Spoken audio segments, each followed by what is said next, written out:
106 of the House of Commons Standing Committee on Transport, Infrastructure and Communities.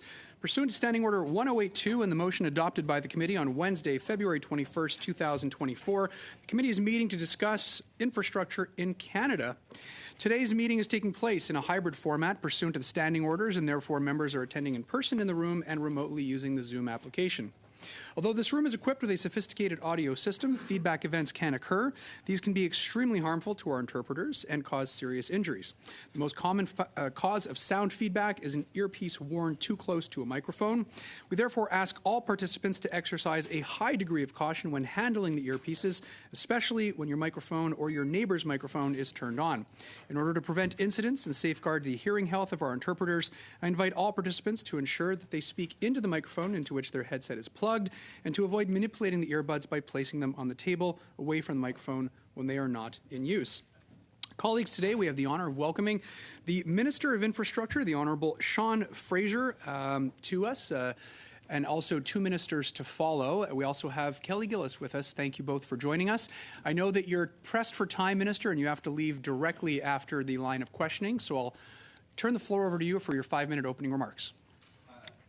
Excellent, and as a sign of good faith, I'll be significantly shorter than 5 minutes to make time for what questions committee members may have. I would like to start a little bit off topic and wish my daughter a happy 8th birthday. It was 8 years ago today. It was pretty exciting. I highly doubt she is tuned into CPAC at home, but in any event, it's good to put that on the record. Look, folks, I know the language around the actual study today is fairly broad on infrastructure more generally. It's not lost on me that the genesis of this meeting was about the question of whether the federal government funds roads. Pleased to share that we do, in fact, fund roads through a number of programs, and there's not been a policy change in this regard. Mr. Chair, I'm happy to take what questions the committee members may have. Very much, Minister. We'll begin our line of questioning today with Dr. Lewis. Dr. Lewis, the floor is yours. You have 6 minutes, please. Hello, Minister. Thank you for coming today. And I just want to share some concerns with you that Canadians have brought to our attention about the quote-unquote no new roads policy. I know that you've stated today that you fund roads, but we're more concerned with the funding of new roads. And my question will focus on that reason for you being here, that urgent reason for you being here today. Now, in February, your cabinet colleague, Environment Minister Stephen Guilbeault, said this at a conference in Montreal: "Our government has made the decision to stop investing in new road infrastructure."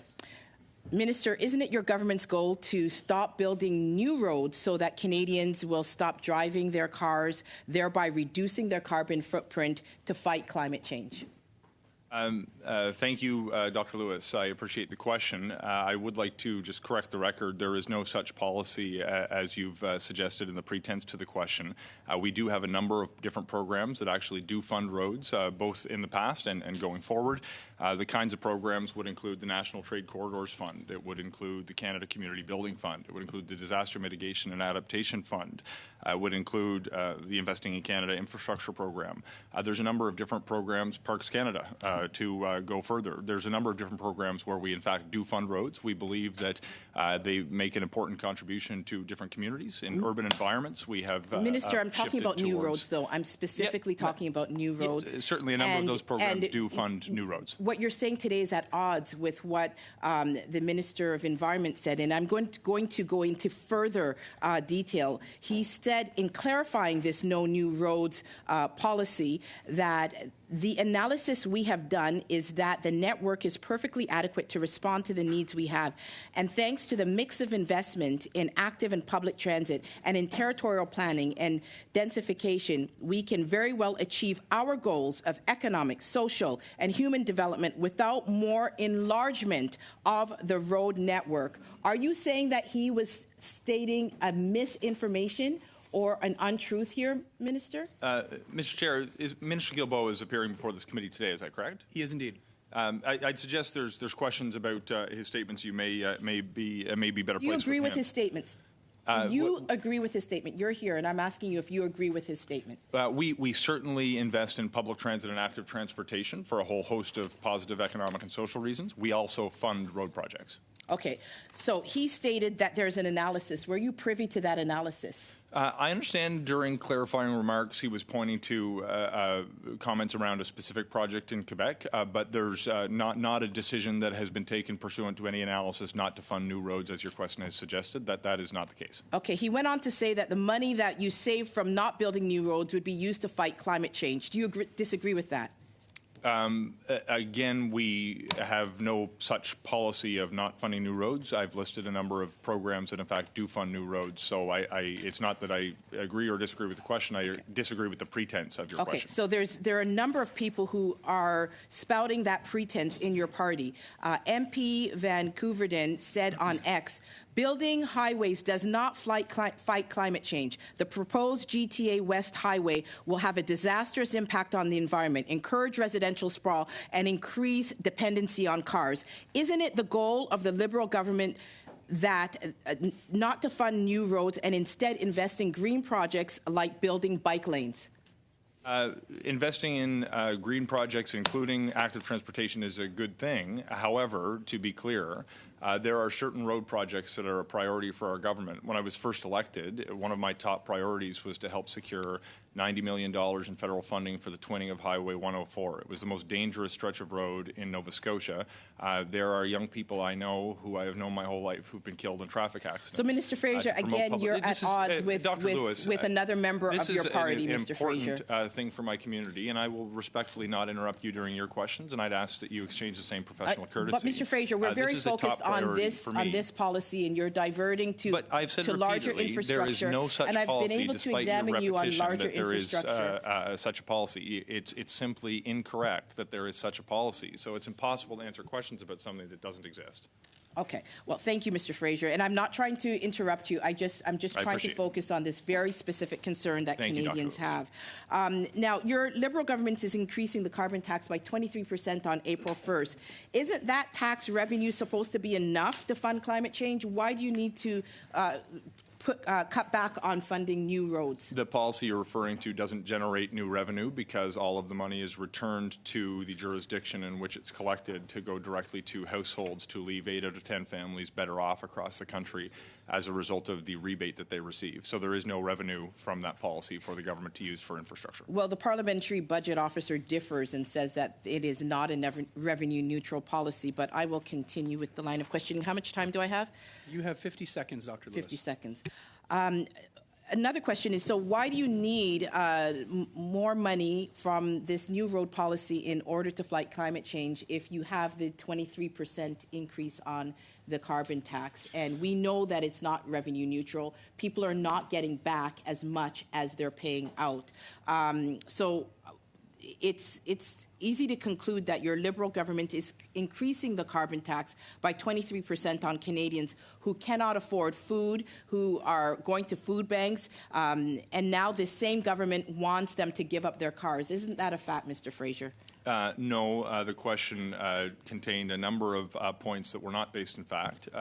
For example, there is no such policies you've referred to. None of the carbon pricing funding goes towards revenue for the government.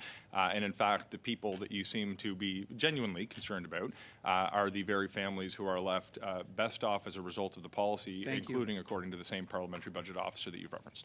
Thank you very much, Minister, and thank you, Dr. Lewis. I just received a message from Interpretation that they will not be able to provide interpretation if we have a talkover. So just ask all members asking questions. I know we're trying to get as many questions in as we can, but it's very difficult for them to be able to do their jobs if we are over-talking each other. Next, we will go to Mr. Rogers. You're very welcome, Dr. Lewis. Mr. Rogers, you have 6 minutes, please. Thank you, Chair, and thank you, Minister Fraser, for being here with us today, and Ms. Gillis. First off, Minister, just to clarify and reiterate, can you please confirm with the committee what this government's policy is on roads? We fund roads. Pretty clear? Thank you, Mr. Minister. No further questions. No, there are further questions, yes. I just want to highlight, because I'm so proud of this, I bring up a recent announcement made in Newfoundland and Labrador that quite frankly stands in stark contrast to what the opposition is pushing for today. Minister Hutchings, on behalf of you last week, announced over $15 million in federal funding dollars for 31 different highways and road projects across the province. This includes projects in my riding of Bonavista, Beer and Trinity, in towns like Marystown, Grand Bank, Musgrave Town, and Bonavista. And just last year, your predecessor announced $153 million towards a $300 million Trans-Canada Highway 20 project that will see highway expansions including over 40 kilometers past Whitburn in my riding, going west towards Port aux Basques. That's pretty exciting for me as a member of Parliament for the riding of Bonavista, Beer and Trinity, and that sure sounds like a great road building policy to me. Can you elaborate on these announcements, how similar announcements are happening across Canada?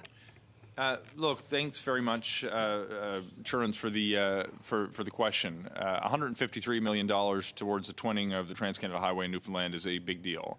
The announcement that you referred to in the opening to your question, putting millions of dollars in the community to help build road infrastructure, is also a big deal.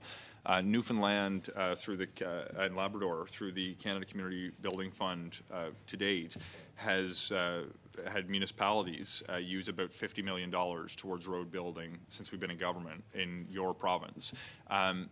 It's important that we understand the impact that this has on communities, particularly on rural communities. I'm a rural MP. I live in a small town, but I've got a riding of about 10,000 square kilometers.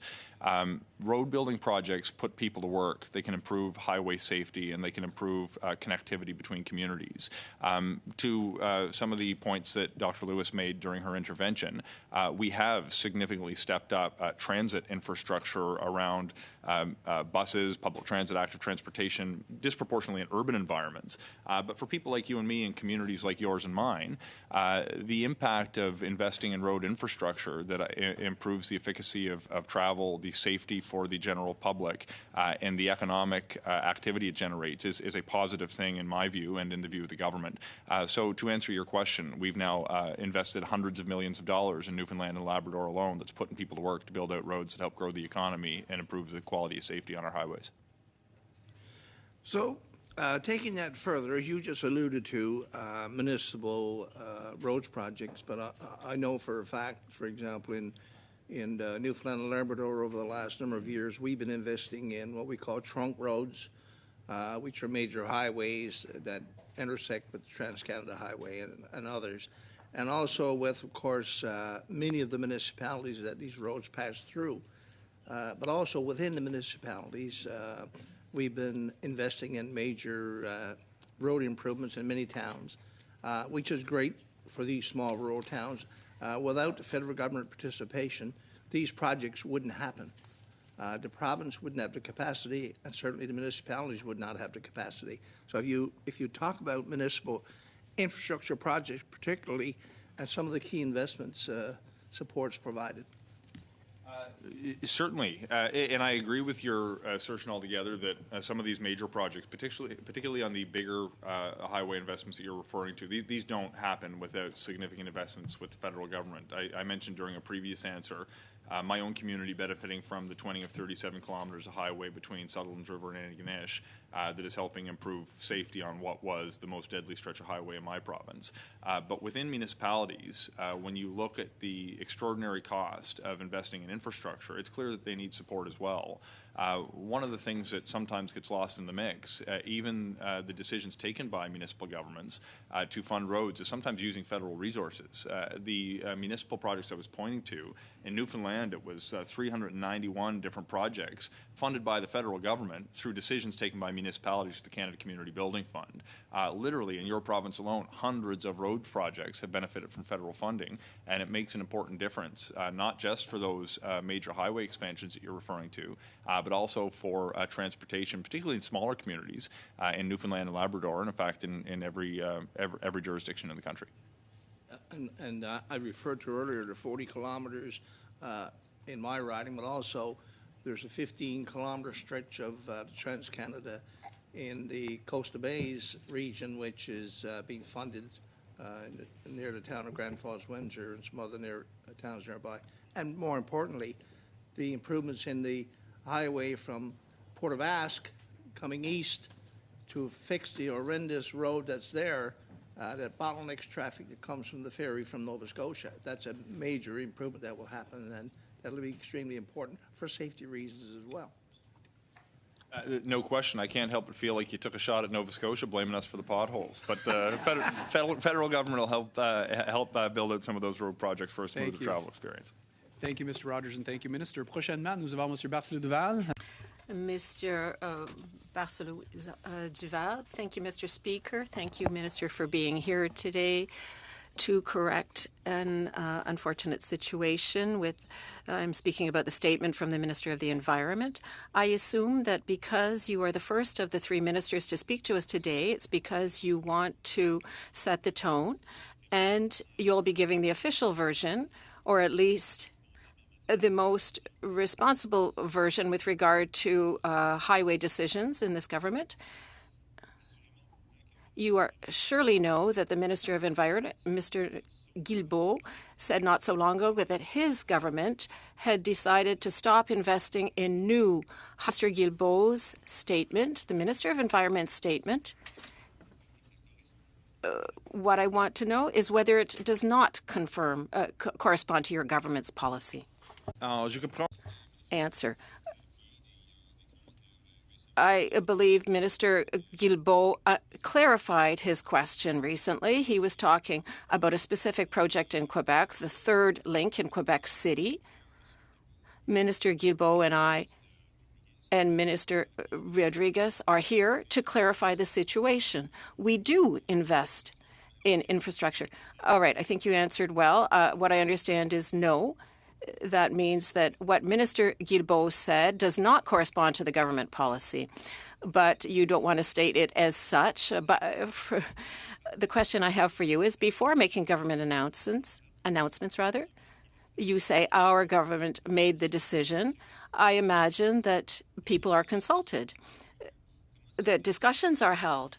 How is it then that a minister said such a thing if that was not the government policy? This is a question for Minister Guilbeault, and good news, he'll be here this morning to discuss this issue. It's interesting because when I read his comments initially, I was in a meeting with my British Columbia counterpart to discuss infrastructure investments, including transportation and highway infrastructure. It's a question that you can put to Minister Guilbeault, but we're going to continue to make these investments. Poserai assurément la question à ce moment-là. All right, I'll ask the question at that point.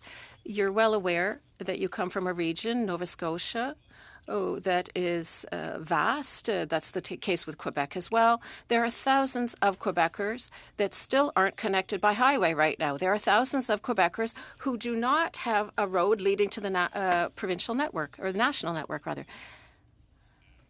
So to hear a minister say this was quite striking.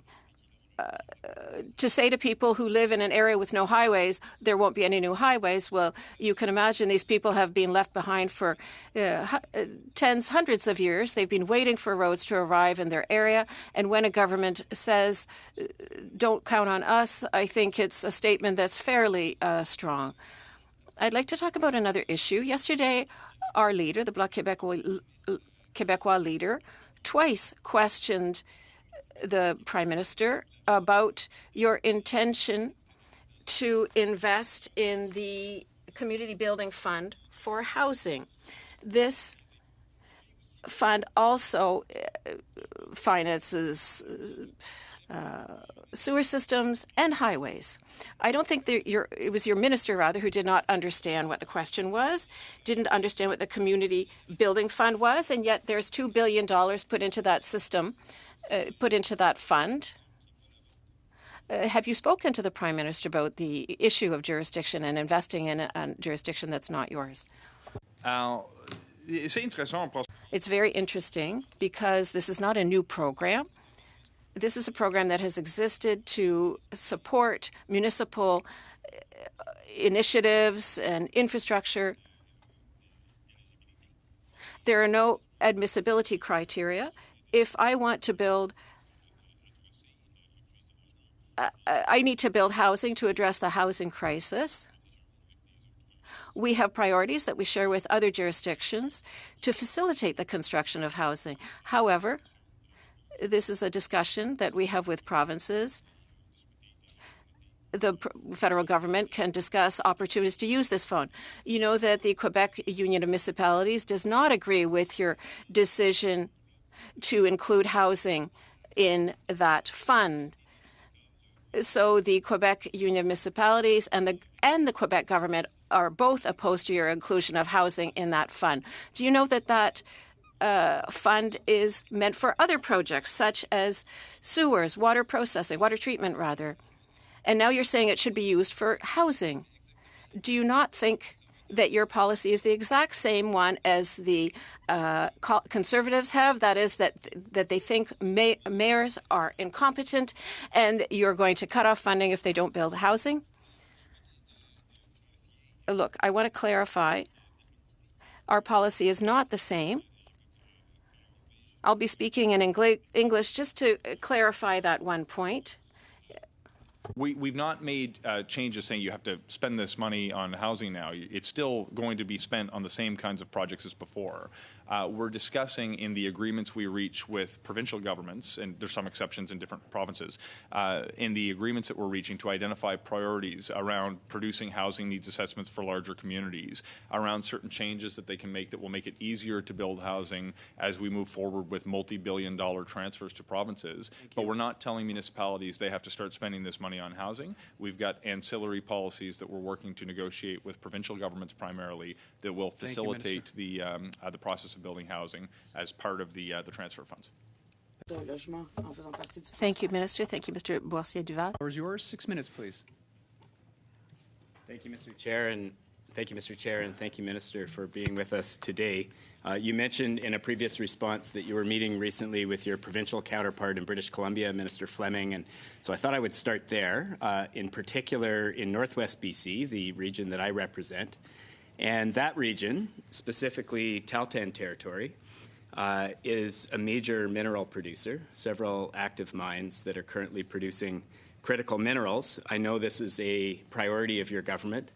And through the critical minerals strategy, your government has committed to investing in infrastructure that supports that work. Highway 37, which services that region as well as several Indigenous communities, has seen a huge increase in industrial traffic. It wasn't built for the traffic that it's seeing, and as a result, we're seeing some seriously unsafe situations. There have been over 500 road accidents on that highway alone since 2018. Just on Monday, we heard from the chief of the Telegraph Band about an 83-year-old in Telegraph Creek who was experiencing chest pain, and emergency responders weren't able to get to Telegraph Creek by road because Highway 51, which accesses Telegraph Creek from Highway 37, was not in a condition that they could travel on. The BC government has committed to investing significant funds in upgrades to Highway 37 and Highway 51, both to serve those Indigenous communities that rely on it, as well as the mining industry that's active in that region. And my question is a simple one, whether your government will be there and contribute the federal resources that are necessary to improve the safety and accessibility of those highways. First, thanks very much. And I find there's great value when members of Parliament can provide that local context on projects, so I appreciate it. Having sat on this committee for a number of years, made efforts to do the same with some of the projects that were most important to my community. Excuse me. So it's possible we can support projects of this nature. We've not made a decision to date to say there's funding going into a particular project, not because we're sitting around and delaying, but because when there are highway projects, the primary jurisdiction falls within typically a provincial government. It can be a municipality depending on the nature of the specific project. We don't pick individual projects and say we're cutting a check for this or that.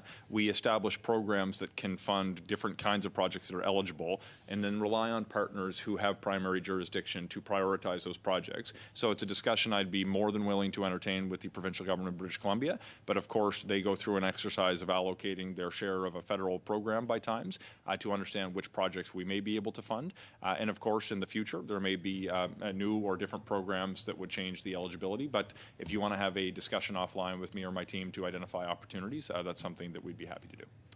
Yeah, I appreciate that, Minister. And specifically, the province of British Columbia has approached your government and asked for a partnership to support this work through the critical minerals strategy. And so I guess my hope and my desire is that you will engage in that work as the minister responsible for infrastructure and ensure that this important region in northern British Columbia gets the infrastructure support that it deserves. Moving on, perhaps more broadly, to other infrastructure issues that are challenging for communities in the region I represent.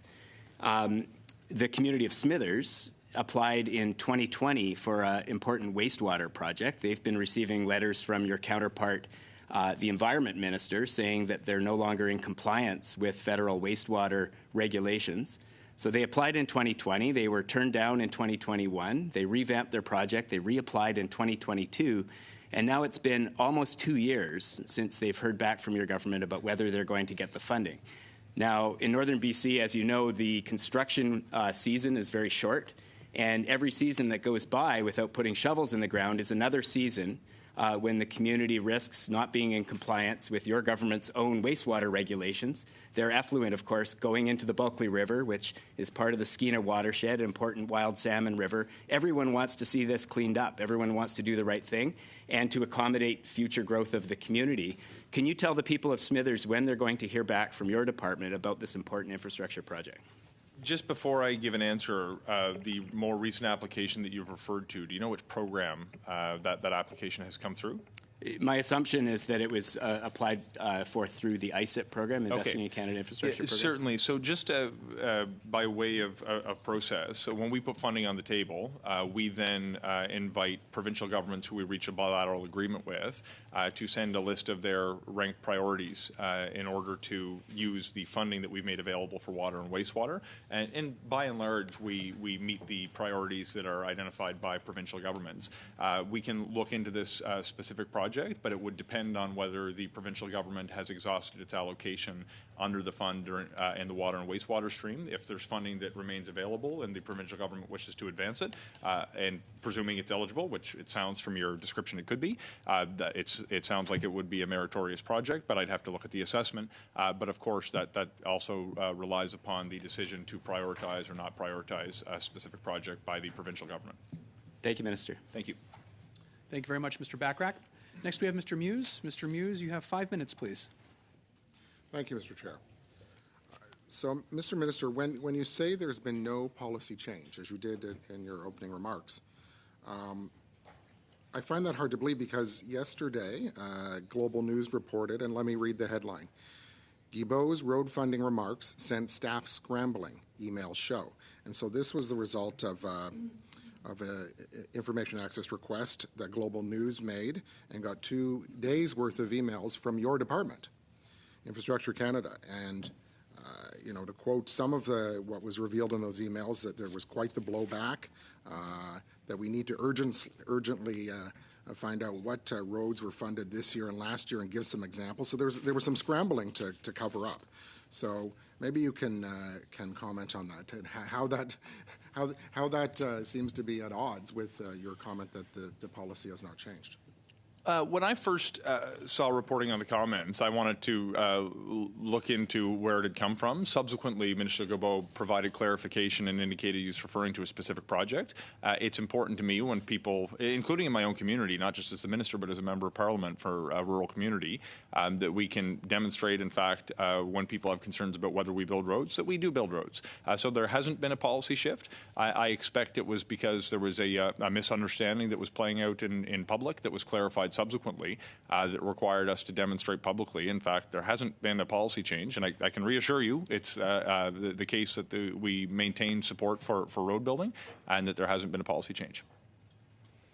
Okay, I challenge that because, you know, the quotes that were read in full by my colleague Dr. Lewis, you know, that our government has made the decision to stop funding roads, you know, would indicate that's a pretty massive shift from what you've been talking about.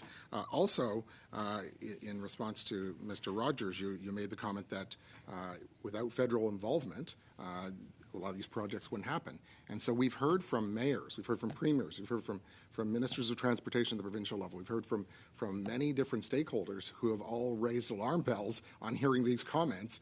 So it wasn't just your department that sent scrambling, it was a lot of others. Sorry, is there? I'm unclear on what the question may be. This seems to be a pattern. That this comment was made. My colleague referred to comments from the member from Milton, who actually has 2 400 series highways in Ontario going through his riding. That was 2.5 years ago. There was comments last summer from the Minister of Finance that people in PEI should hop on the subway. So this seems to be a war on cars. It seems to be a inconsistency or maybe actually a consistency in the policy, that this has been the plan all along. And so what Minister Guilbeault did was just say the quiet part out loud. So, and look, I'll reassure you where I can, but 2 things can be true at the same time. We do want to encourage more people to take public transit and to use active transportation, and we've backed up our desire to do that by multi-billion-dollar investments in public transit and hundreds of millions of dollars towards active transportation. But that doesn't mean that it's somehow false that we also fund roads, because there are other reasons for public safety, for economic development, efficiency in transportation corridors, that we made a decision to fund very specific road projects. They've happened in my own community. I'm not sure if they've happened in yours. I expect they very well may have. So from my perspective, we both want to encourage the development and use of public transit for economic, social, environmental reasons, but we also recognize the value in building roads, and I don't think those 2 statements are inconsistent. To the extent you have specific questions about Minister Guilbeault's comments, he's going to be here this morning, and I'd encourage you to place your questions before him. So if the intent is to encourage use of public transit in Ontario, the GO network, more than half of the routes are bus routes that are going on highways and roads. So to suggest that the current network is perfectly adequate then is inconsistent with the intent of getting people to use public transit. Well, most public transit, if you're talking about buses, most of them are developed for roads that already exist today. It's rare that you see a new highway built for the purpose of encouraging public transit, but we do think there is significant value in encouraging more people to take public transit on the existing network of infrastructure. You referred to the Canada Community Building Fund, which of course was the gas tax, which is paid for by drivers, and referenced $3.3 billion. Yeah. You know, we've got $500 billion of Canada's economy rolling down the 401 across the border into the U.S. of Detroit. So, you know, $3.3 billion is less than a fraction of a percentage point of that part of our economy. So we need the 401 to be maintained, enhanced. We can't deliver our goods and support our economy through bike lanes down the 401. So this is what is alarming with this policy, that the current road network is perfectly adequate. Thank you, Mr. Muse. To respond, Mr. Chair? I can give you 15 seconds if you'd like. Okay, just a couple of clarifications. One, the Canada Community Building Fund is not linked to revenue from gasoline sales. It's we're talking about an era gone by. Part of the reason the program has changed. But the road network that you're talking about largely is funded, particularly the maintenance, by provincial governments. But to my point, there's a number of different programs, particularly the National Trade Corridors Fund for those kinds of economically important trade corridors, where we have invested hundreds of millions or even billions of dollars on projects including road networks for the very purpose that you've indicated. Thank you very much, Mr. Muse, and thank you, Minister. Next, we have Ms. Murray. Ms. Murray, the floor is yours. You have 5 minutes, please. Thank you very much. And welcome to our committee.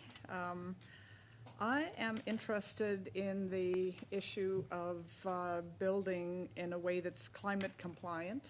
So climate compliant infrastructure is something I worked on early in my time as an MP.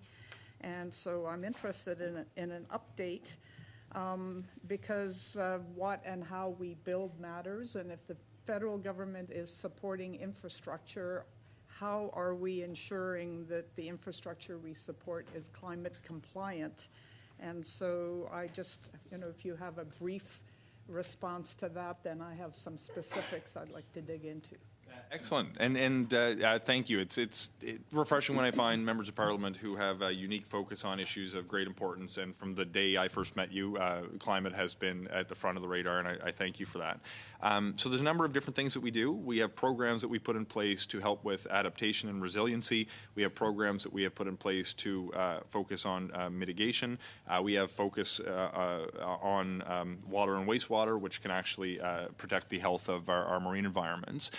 In addition, actually through the work of one of our colleagues, Andy Fillmore, the Member of Parliament for Halifax, when we were brand new MPs, he adopted a private member's bill that required us to adopt a climate lens on infrastructure investments. It's essential that we continue to assess the impact of the investments in infrastructure on our climate, so we make better decisions that ensure we're building communities that are sustainable, healthy, and prosperous. Motion. So I want to talk a bit about mass timber because UBC in Vancouver Quadra, of course, has Brock Commons, which is an 18-story mass timber student residence. And from the time the hole in the ground was dug to when students were moving in to their residences was 3 months. So we know that mass timber can be cost effective because it is faster to get to the state of being occupied, but also mass timber is reducing embedded carbon in the materials like steel and concrete. So what are we doing anything to require or specifically incentivize building forms such as mass timber in all federally supported projects?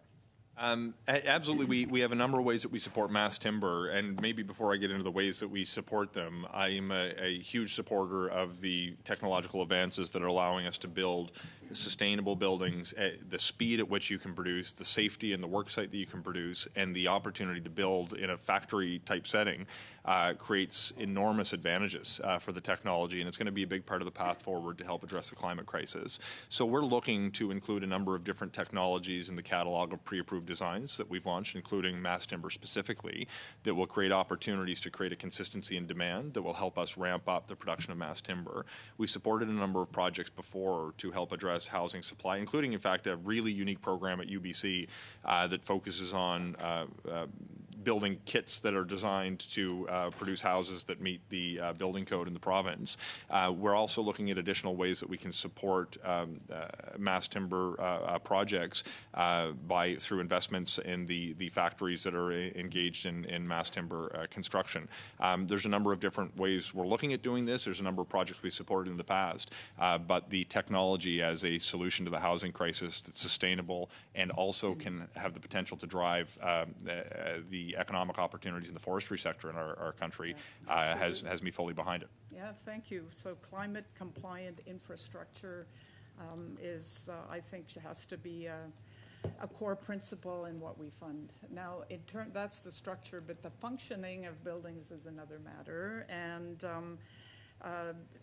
so there's issues such as, do our architects, engineers, and so on have the skill sets to design climate smart buildings, climate compliant infrastructure, and do we have a mandate that helps require them to think climate smart is one part of the functioning.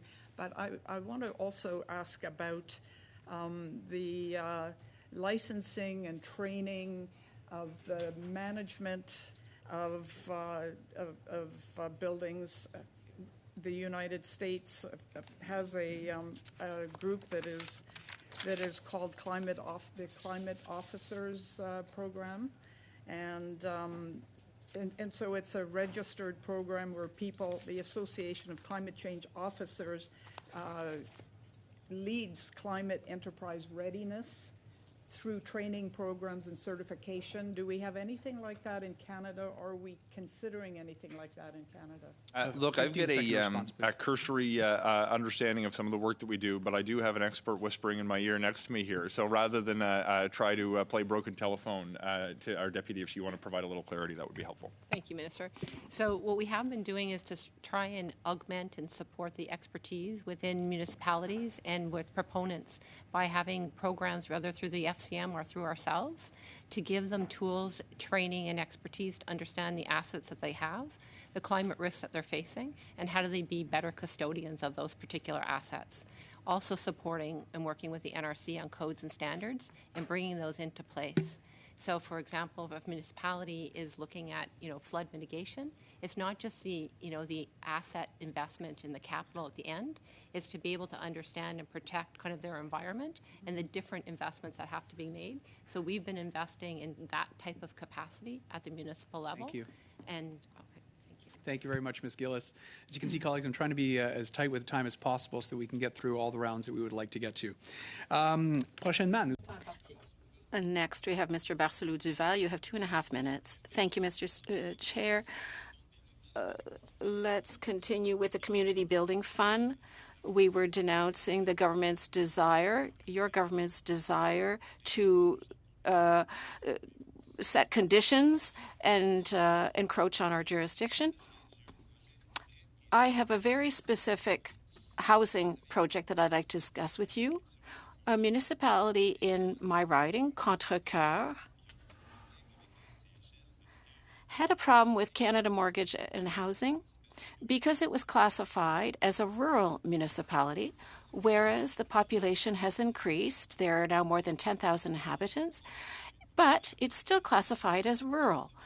That means that all funding programs for social housing or affordable housing in Contrecoeur are extremely difficult to implement. Why? Because the financing rate isn't as high. Contrecoeur is very close to Montreal, so the housing market is hot. The prices are high. And there was a letter last week that said we'd like to count on your support to have our classification changed so that we can continue to build affordable and social housing in the coming years. Otherwise, we'll be stuck for the next 5 or 6 years. I have a copy of the letter.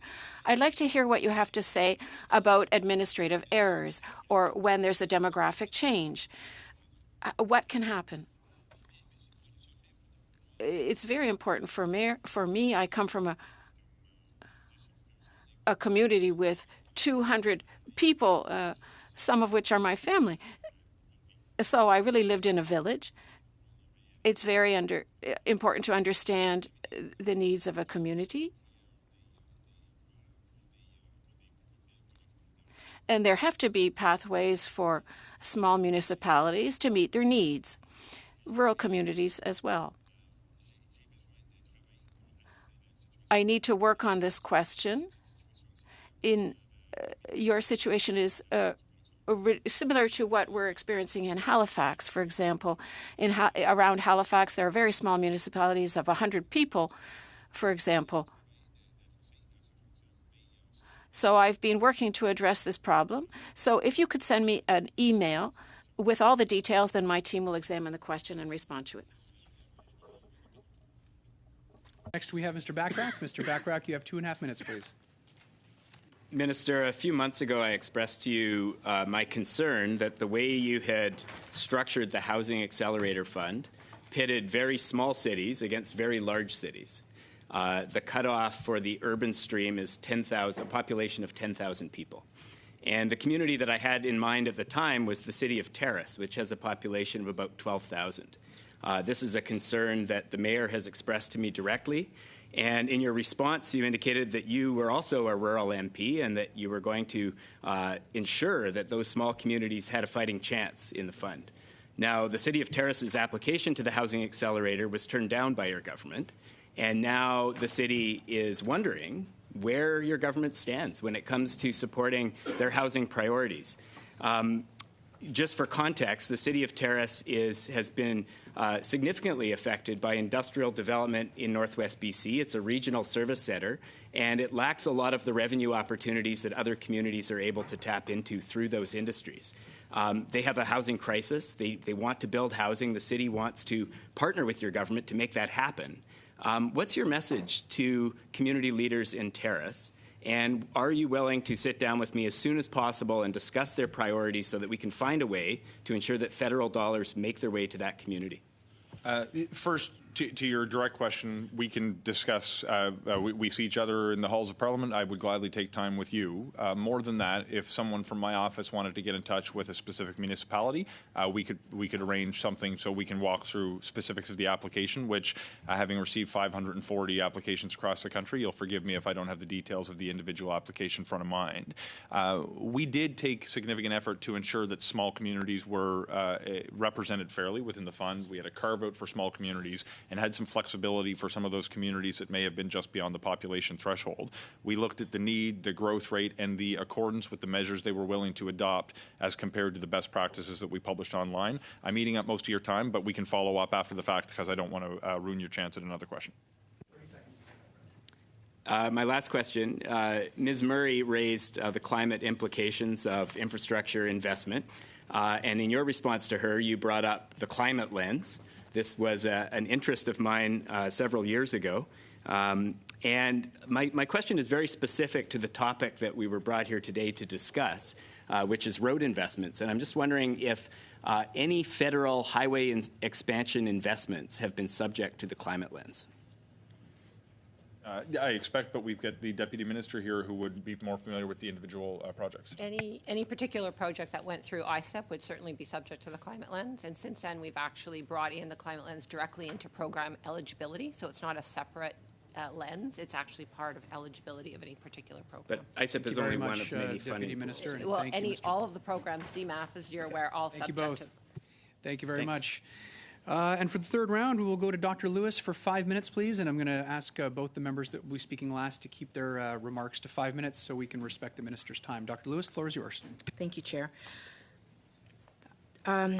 Minister, your colleague, in asking you a question, Ms. Murray, stated that climate-compliant infrastructure is essential in what we fund, and you agreed with that. My question to you, Minister, is are cars and the carbon emissions from cars compatible with your climate-compliant infrastructural objectives?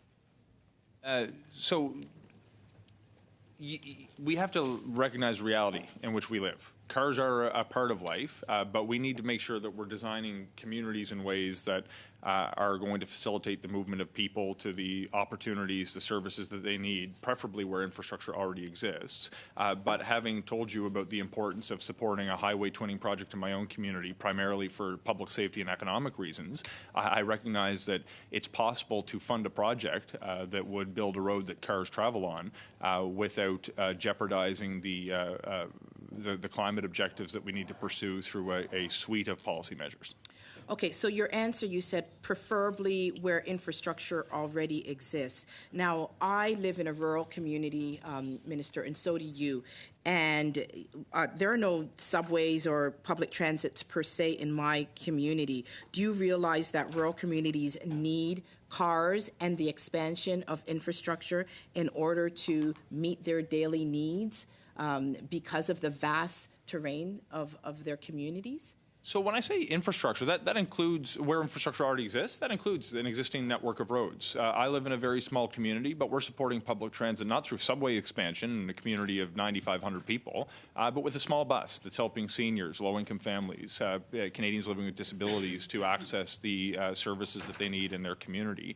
So I recognize that cars are essential for a lot of people in the communities in which we live, but we can do more to create opportunities for people to use public transit, active transportation, transportation and build walkable communities, while we still recognize that some people are going to need cars for some parts of their lives, but we can improve their ability to move through their communities in different ways if we make smart infrastructure investments going forward. So that ties into basically what Mr. Guilbeault, Minister Guilbeault said in stating that the network that currently exists, as you said, where infrastructure already exists, is perfectly adequate. So you agree with that statement, essentially?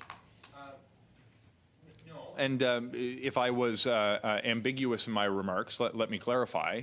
We fund roads, and we believe there will be new road projects that will need and deserve federal funding in a number of instances, but the individual projects will differ based on the merits of a specific project.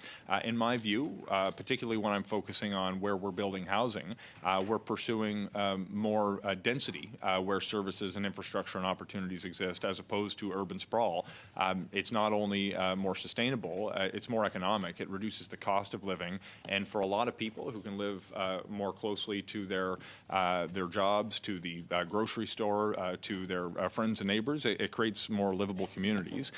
They may still own cars, they may still travel between communities, but they may have other modes of transportation that they will be able to use if we adopt smart planning policies. So those smart planning policies, basically what you're supporting what Mr. Guilbeault said is that the road network as it exists now is perfectly adequate because of your policies, which include these smart planning policies that will minimize people's use of cars and the expansion of roads because you'll be focusing on existing infrastructure. There will be some need to invest in road projects, but often we can find solutions within communities by encouraging density and proximity to services. So again, two things can be true. We can invest in the twinning of a highway for public safety and economic reasons to make transportation more efficient, but also believe that if a person lives close to where they work, where their friends and neighbors are, where we don't need to invest millions of dollars of Canadians' money to build out new water pipes and new roads, because we can create opportunities where those water pipes and roads already exist, we're not just going to be saving municipalities money, but Canadians who may not need to live as far away from their work because they have an opportunity to live in proximity to transit or very close to where their destination may be. So I don't agree with your characterization of my answer, but I would suggest that we can both invest in roads for some reason sometimes while we put the focus on creating opportunities for people to move throughout their communities by investing in public transit and focusing on density, particularly when it comes to housing. Thank you very much, Minister, and thank you very much, Dr. Lewis. And finally, we have Mr. Iacono. Mr. Iacono, la parole est à vous. 5 minutes, s'il vous plaît. You have the floor. Bon matin, cher ministre.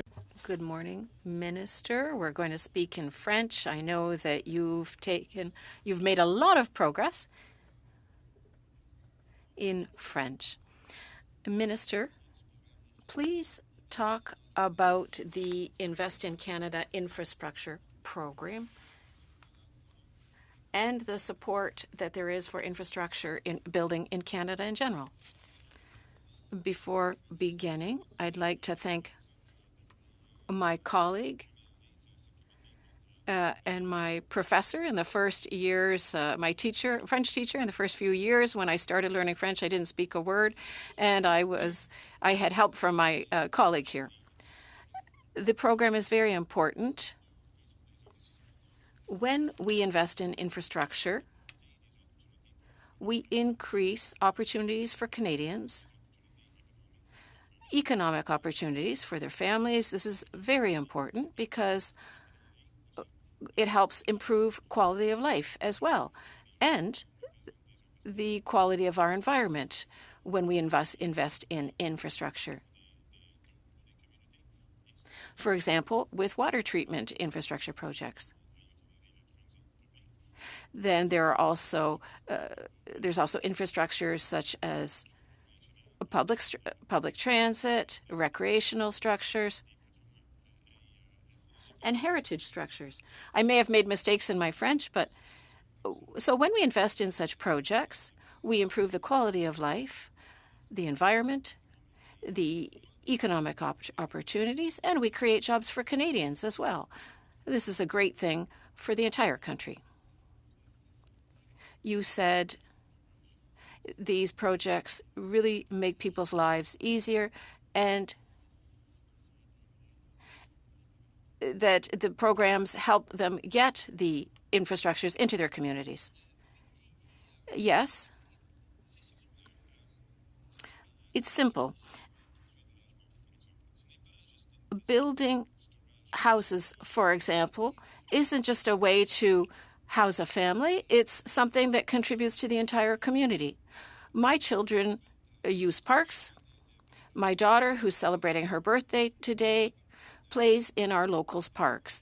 And without recreational infrastructure, there would be no parks.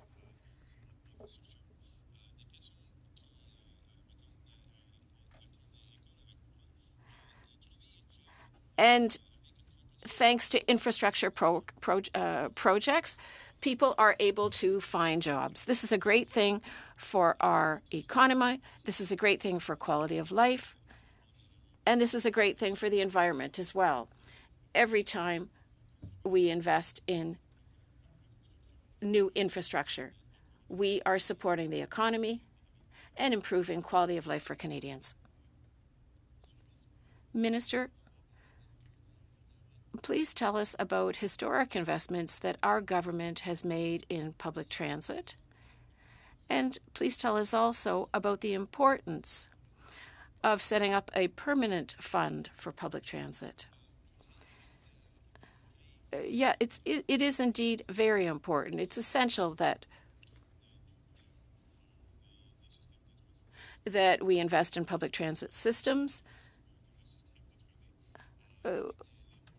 with the programs we've just discussed. Several $billion have been invested in each province to support these programs of public transit. For example, in Montreal, we invested $1.3 billion in the REM, that is the electric commuter train. But it's important to respect the municipalities' abilities to plan for the long term. That's why we set up permanent support programs for public transit systems. When you work on projects for a decade, then the municipalities can have long-term vision. They can count on federal funding. That allows the municipalities to plan for not only public transit, but housing, health structures, health infrastructure, recreational infrastructure. Long-term planning is extremely important. If we want to do investing right. So there have been historic investments, and it's important that we continue to invest. Thank you, Mr. Iacono, and thank you, Minister, for having taken the time to appear before the committee. Wish your daughter a happy birthday on behalf of all committee members. This meeting will suspend in order to welcome Minister Rodriguez.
order. Colleagues, for the second half, or the second hour of our meeting today, we have appearing before us the Honourable Pablo Rodriguez, Minister of Transport. Thank you for being here, sir. As well as from the Ministry of Transport, Arun Tangaraj, Sous-Ministre. Welcome to you. Serge Bijamin, Sous-Ministre. Assistant Deputy Minister, Policy, and Joshua Larocque, Director General, Transportation Infrastructure Programs. All the questions that the colleagues would like to ask. The floor is yours for your opening remarks, sir. Merci beaucoup, Monsieur le Président. Colleagues. Thank you, Chair. Canada, as you know, is a big country, huge country, so an efficient and a reliable network of roads is critical.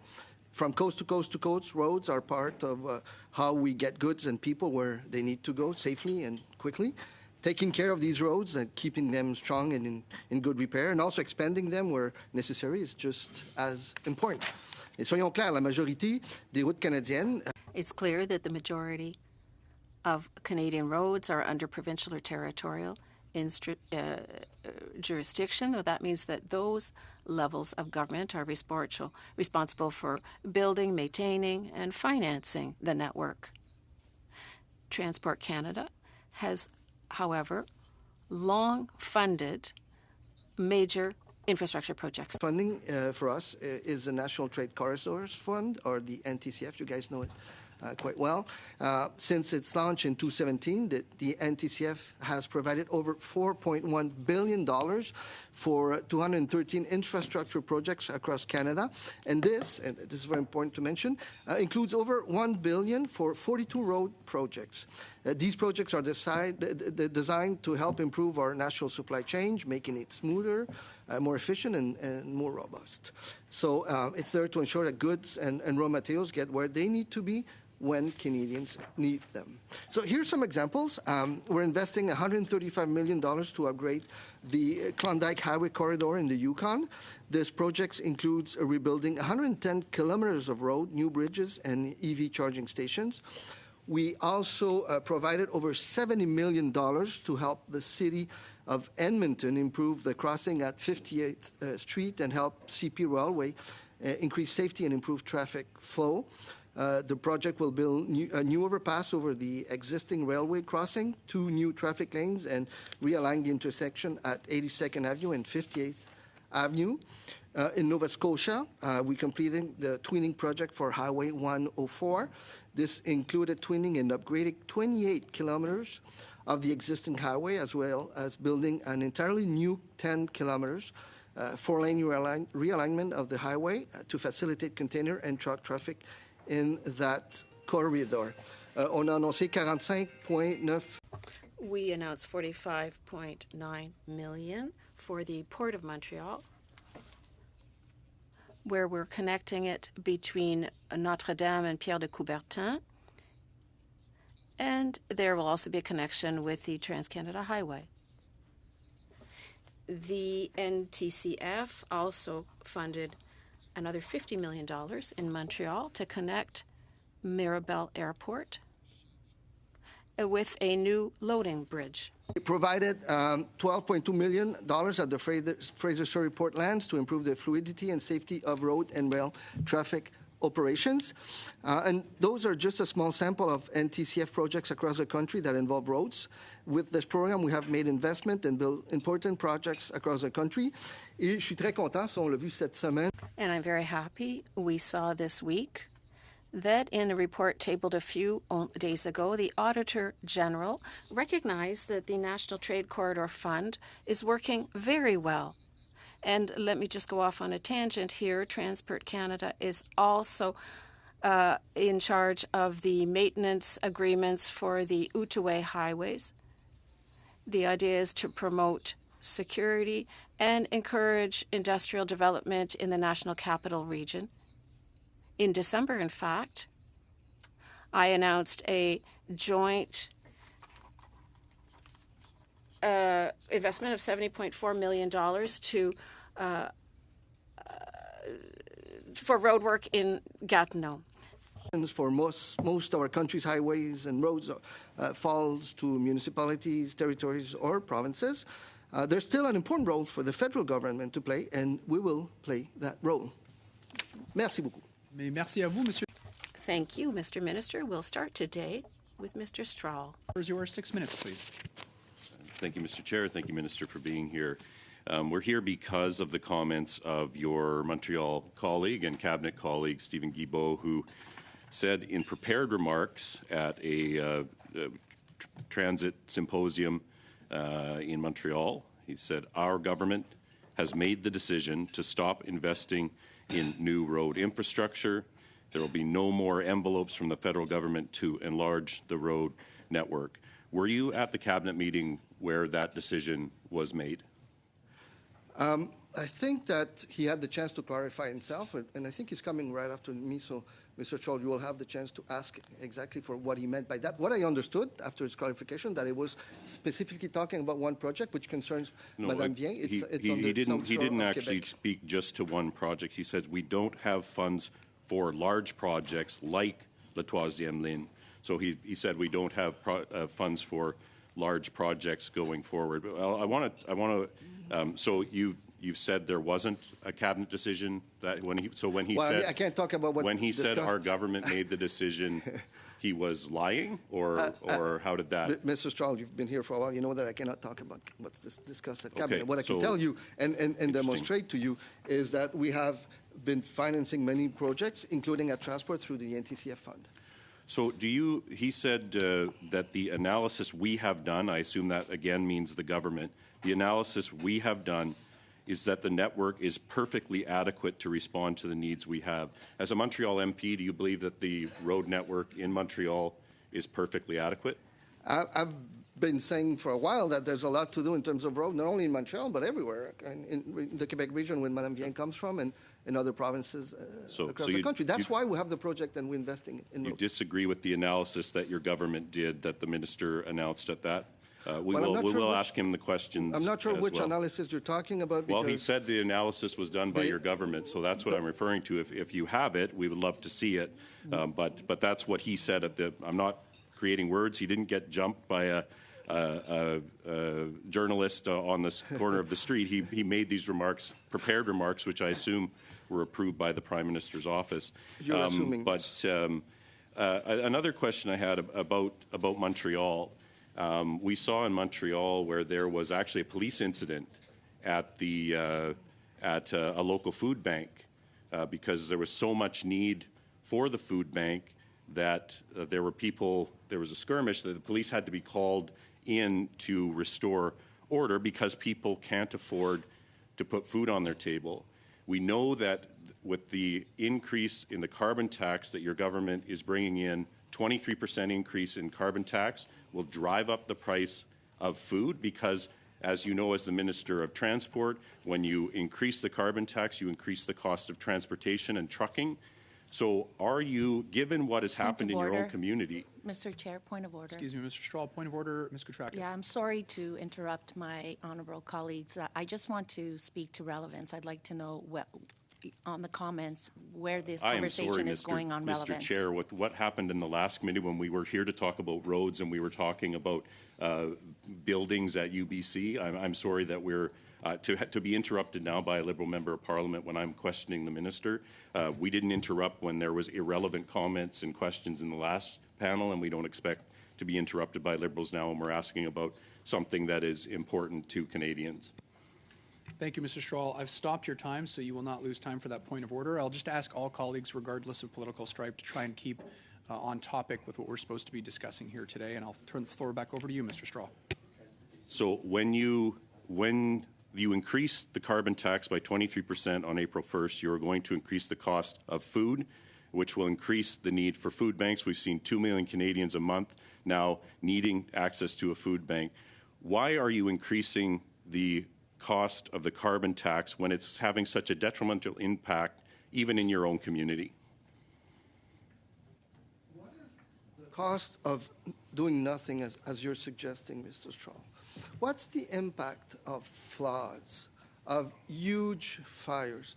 What's the impact on the future of our children and grandchildren of just abandoning the fight against climate change, Mr. Speaker. And in terms of cost of life, I agree with you. It's expensive, and we have to do more, and we're doing more. And that's why we have programs, for example, the TCF, that's investing in trade corridors, which are fundamental for the circulation of goods. And I can talk about many of the approaches. If you have me the question, I have many approaches I can share with you. Some of the projects that Minister Fraser talked about, he admitted that for many Canadians, for rural Canadians, for those that don't have access as you and your colleague Mr. Guilbeault have to the subway or to bike lanes or to being able to walk to work, that the road network is critical. And that rural communities need roads to have that connectivity. And on those roads, in many communities, electric vehicles, for instance, are not an option. The distances are too great. The climate doesn't allow for it.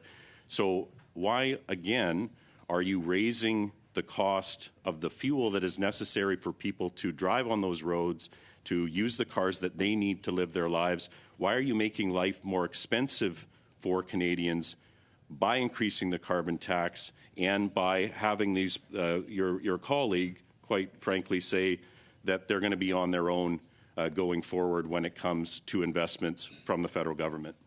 Well, I don't think he said that. And again, Mr. Charles, he was very specifically referring to one project, which is we call it the Troisième Lien, in the region of Quebec, and we don't even know exactly where the actual government is. Yes, no, we'll see in the future. But we said that we would be there if there's a public transportation. But we also recognize that, Canada is very different. You have opportunities of public transportation in cities like mine or Toronto, other places, and in rural regions, you don't have that same opportunity, and people have to use their cars, and that's totally normal. And we totally understand that reality, Mr. Strahl. Thank you very much, Mr. Strahl. Prochainement, nous avons Monsieur Yacono. Mr. Yacono, you have the floor. 6 minutes, please. I want to say Montrealers, including my riding of Laval, when it comes to roads, they're extremely happy. As you can see, Samuel de Champlain Bridge was built, and it's toll-free. As also in my riding, a bridge was just renovated, le Pont Pineuf. And furthermore, Autoroute 15, which is being enlarged, and that is all thanks to our government, which acted diligently in investing on roads. Monsieur le Ministre, un plaisir de vous avoir avec nous. Minister, it's a delight to have you with us today. You mentioned that the National Trade Corridors Fund was set up by our government. Can you please talk about the importance of this program and how it helps Canadians? Thank you for your question. This is an absolutely essential program. Amit Soji helped me as parliamentary secretary at the time. I was involved in setting up this program and the announcement of it. It's very important for supply management. In fact, essential. It's so important to have proper supply chains, the movement of goods. We saw what happened during the pandemic when the supply chain didn't work. So we invested strategically, whether in ports, roads, level crossings. We need to ensure that this supply chain is more structured, more integrated, more flowing. So the idea of this program was to invest strategically to make this national trade corridor not only more efficient, but more resilient. Because despite what conservatives said, there are genuine impacts. Climate change has genuine impacts on our trade corridors. And that was the strategy with this program. A report was recently published on the National Trade Corridors Fund by the Auditor General, and she applauded this initiative. Can you please talk about several conclusions made about the National Trade Corridor Funds and what the government intends to do with the conclusions and the recommendations from the Auditor General's report? Of course, this week I was able to have a press conference with my colleague, Minister Leblanc. And of course, we thank the Auditor General, her serious work, hers and her teams. I'd like to just remind you of the context. There are 213 projects that have been approved and are being funded by this fund, the National Trade Corridors Fund. And 42 of them are road projects. What the Auditor General said is that the National Trade Corridors Fund is playing its role, it's working well, and her two recommendations were that, well, this is how the program works. The applications are submitted to a task force, a group of experts in the government, and they draw up a list. What she said was that when the projects are rated, there wasn't enough information. Why is one ranked higher than another? And we agreed there needs to be more information. That will be done. And her second recommendation was to ensure that there are better mechanisms in place to assess the results. And we had, in fact, already done so, put in such a mechanism. Her second recommendation, in fact, had already been almost fully implemented in the department. That is, to assess the impact of these projects. We're being told that Canada is broken. That's what the opposition is saying. But with 213 projects, I wouldn't say that's the case. Tell me, how do these 213 projects affect Canadians? Well, they affect them every single day. They allow them to have a more efficient corridor, a more efficient supply chain. And Canada is enormous. We need the supply chain to work well, to be fluent. We have ports in the west, ports in the east. We have container transportation, the seaway as well. And through funding to all these projects, we'll have a much more resilient and much more fluid trade corridor that will reduce costs as quickly as possible. So Canada isn't broken? Absolutely not. We're proud of our country. Thank you, Mr. Iacono. Mr. Barcelou-Duval, you have 6 minutes. Well, after Canada, one person saying Canada isn't broken, it's my turn. Who wants to break up Canada? Your colleague in his February 12th press conference at the Quebec Summit said that the analysis that we made is that the road network is currently fine to respond to our needs. I would wondering if this analysis could be tabled to the committee so that we can do our own analysis. Look, I don't have it with me. I haven't seen this analysis. Does it exist? Well, look, you'll have to ask the minister. Minister Guilbeault said very specifically that he was talking about the third link in Quebec City. So you don't know if this analysis exists either. Minister, I'll tell you something. We're talking about road projects, but we're also talking about funding alternatives to road projects. And among them, well, sometimes we say there aren't enough other transportation choices if we don't use roadwork. Today, I drove. That was what I wanted to tell you. At least I was driving an electric vehicle. But unfortunately, there's a lot of traffic when you're trying to get to Ottawa from the Quebec side. And one particular project is so important for the people living on the Quebec side, Gatineau, Hull, and so on. Greg Fergus, your colleague, announced in 2023 that a tramway would be built to Ottawa from Gatineau. And we're still waiting 6 months later. In fact, you yourself said, I have the article, in November 2023, that there would be an announcement made any moment now, that there was good news coming, that there would be funding for studies for this tramway. Could you please tell us today, are you announcing good news today? Everybody would like to see less traffic in the region. Look, I also would like to see less traffic in the region. As you've mentioned, public transit. Public transit is for us a priority.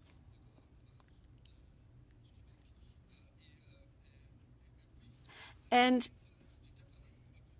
perhaps I spoke too quickly in saying that an announcement would be imminent. Discussions are continuing with Minister Guilbeault. We're working on funding. There need to be studies first, and we would be financing those studies. So today you'll be announcing that there will be federal money to fund these studies.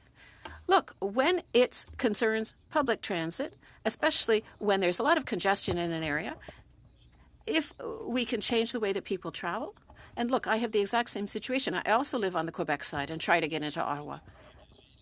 The government of Quebec and the city of Gatineau have made a commitment. It's just the federal government that has yet to make it a commitment. Will there be an announcement tomorrow in the coming days? We've already been waiting months. The commitment was to fund studies, and Quebec has also made a commitment to fund studies. There has been no commitment for the entire financing, but we'll be there for the studies. We'll be funding the studies. Do I still have time, Mr. Chair? 2.5 minutes. Great.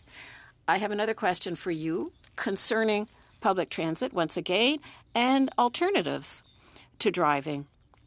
There's a project that's really near and dear to my heart. We've been hearing a lot about it lately. Often people say there are no alternatives to driving when you live outside of the main the downtown centers. But there is the train, Via Rail train. But unfortunately, the train cars have been used for 40, 50 years. They require massive investment. If we want to, we require massive investment in Via Rail if we want to service the regions. Could your government decide to put money into Via Rail's fleet so that there are no service stoppages in the coming years? It's an excellent idea. I am pushing very, very hard to get funding for Via Rail. If you could help me and others here today, speak to my colleagues.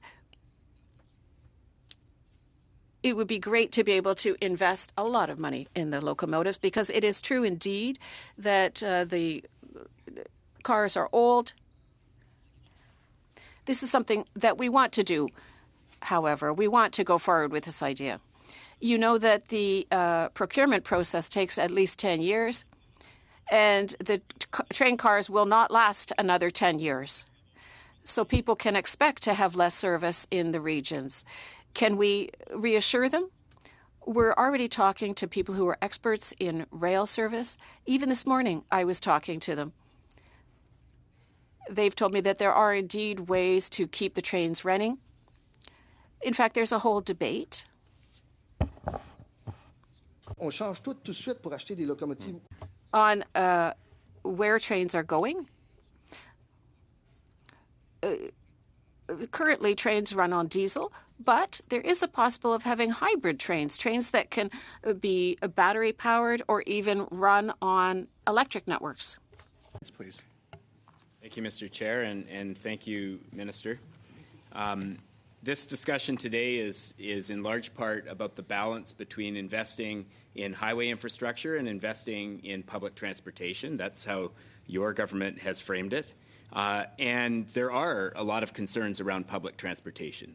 I represent a rural riding in northern British Columbia, and people there who don't own cars have fewer transportation options than they have, I would say, in the last 50 years. We've lost Greyhound entirely from our country, and our passenger train service in many parts of the country is on life support. Now, your government has headed down this path to build a new passenger rail system between Toronto and Quebec City, and essentially privatize that corridor. And before you object to the word privatization, I think when a private consortium designs, finances, builds, and operates a rail system, that is essentially de facto privatization. Now, that corridor, as you know very well, is currently contributing 95% of Via Rail's revenue across the country. So when it comes to passenger revenue, the corridor is very important to the long-term success of Via Rail. In the area that I represent, those funds are needed to ensure that the train continues to run and that we actually expand that service in the future. How is Via Rail going to maintain its long-distance routes across the country with only 5% of the revenue? Well, the train you're referring to is going to play a major role because we want to change le comportement. How do you say that? But what people do, and it's a huge chunk. I don't know what's the percentage of travelers that are from Quebec City to. No, but Minister, just wait. I'm asking about British Columbia. How is the train between? I'm going to get that. Okay. Be patient. Yeah. Okay. So, time is short. We're tackling that part because that's where the biggest chunk of travelers are, right? But we're very aware that there are needs elsewhere, and we're very aware, and I said it at the beginning, that it's a different challenge for people that live in regions. Not everyone lives in Montreal, in Toronto, and happily so. So we have to look at other eventual steps in terms of investing in railways and connections the same way we're doing with this one. But with this one, I don't know if it's like the percentage of the population that lives right there, it's huge. Okay, so I'll interpret that as your willingness to support Via Rail's long-distance routes financially. Now, Via Rail has very clearly stated to your government that the first priority in terms of investment is renewal of the actual fleet. Canada right now is running some of the oldest train sets in the world. These are train cars that are over 70 years old, and the mechanics can't keep them running forever. And Via Rail's CEO has told us very clearly that if there isn't a commitment in this year's budget to renewal of the long-distance fleet, we're going to lose those routes. These train cars aren't going to last forever, and within 10 years, they won't be serviceable anymore.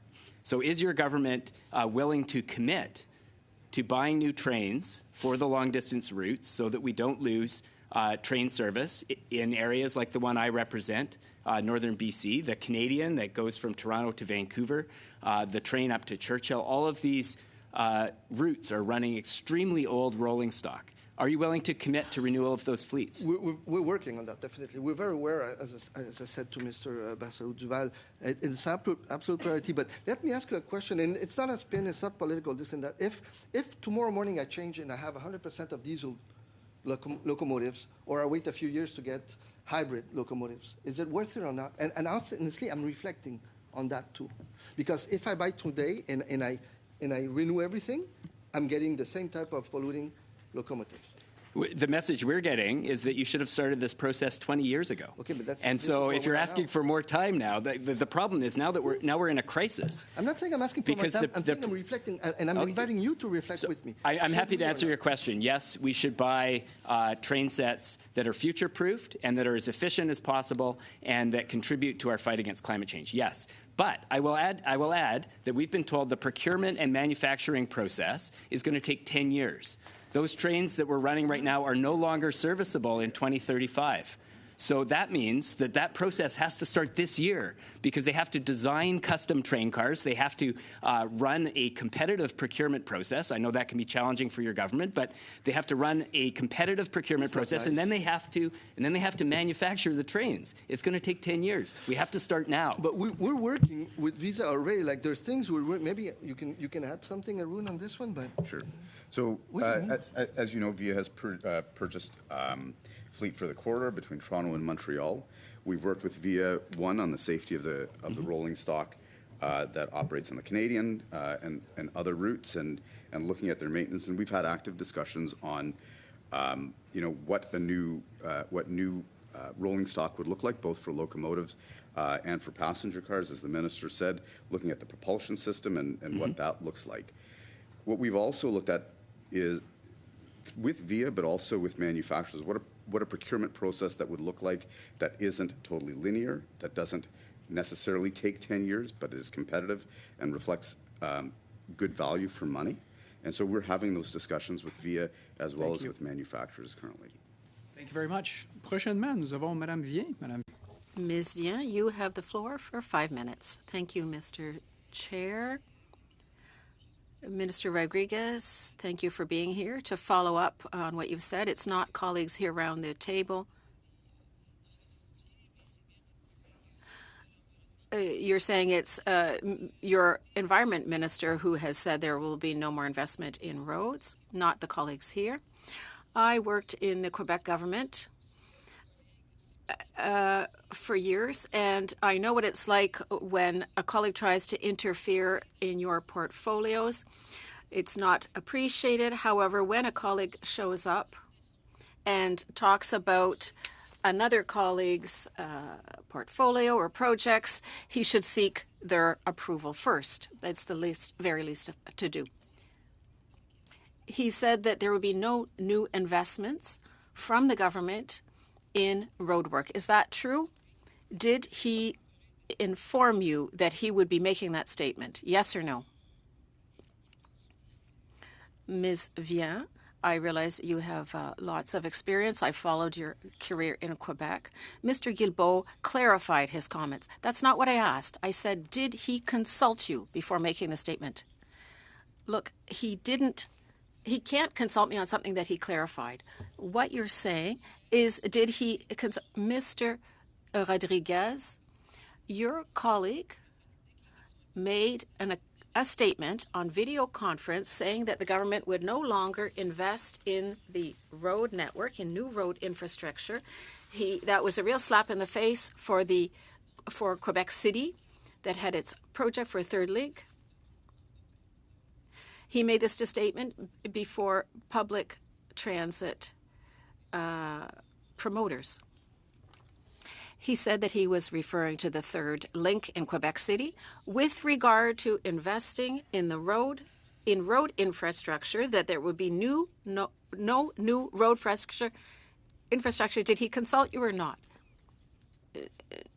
No. Look, that's serious. He made a statement saying that the government has made the decision to stop investing in new road infrastructure that would have a major impact for Canada, especially for rural regions. What I understand is you weren't aware. What I'm telling you is that he clarified his comments. He was speaking about the third link. Do you agree with what he said? Do you endorse it? Come on. You're not answering the question. That's your viewpoint. I think I'm responding to your question. Let's forget about assumptions and look at the facts. Will we be continuing to invest in roads? Yes, absolutely. I've got a long list of our investments here. You talked about Gatineau just now. You said you want to spend $70 million. Will there be new bridges built? Are you if you're talking about the tramway from Quebec to Ottawa, the tramway could very well go over Pont du Portage, a bridge that's already there. But I said if there is a future infrastructure project, we'll be there to support it. During the 2015 Liberal campaign, it was said that on June 30th, 2016, the matter of the Quebec Bridge would be solved. And then you said later that the Quebec Bridge project was about to be solved in 2023. Now, it's March 2024. We thought you were going to come to Quebec City to announce support for the Quebec Bridge. And once again, you said in your announcement it was about to be settled. I think the only thing that the government has contributed to, has commented on, is the amount of rust on the bridge. It's been 2,821 days have gone by since you've promised to settle this question. Look, we've settled a lot of things. There is one final element to be resolved. Peut-être que vous ne savez pas si vous posez la Merci, question. Monsieur le Ministre. Thank you, Minister. Let's go to Ms. Koutrakis.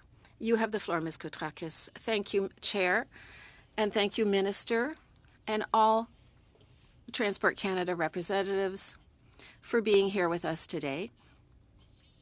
Minister, do you agree that the investments made have been essential to support our transportation network across Canada? And more specifically, could you explain to what extent these investments were essential and continue to be essential? Absolutely. They are absolutely essential. And it's important to say also that these funds, if we're talking about the NTCF, the National Trade Corridors Fund, have been made across the country. If I look at the list today, I said $4.1 billion has been invested in the fund for 213 projects, 12, for example, in Alberta. Mr. Straw will be happy to hear that there are 52 in British Columbia. Look, I can give you the complete list if you like. I can give it to committee members. But these have been strategically chosen projects. We've said, where can we invest to ensure that the flow of traffic is more efficient?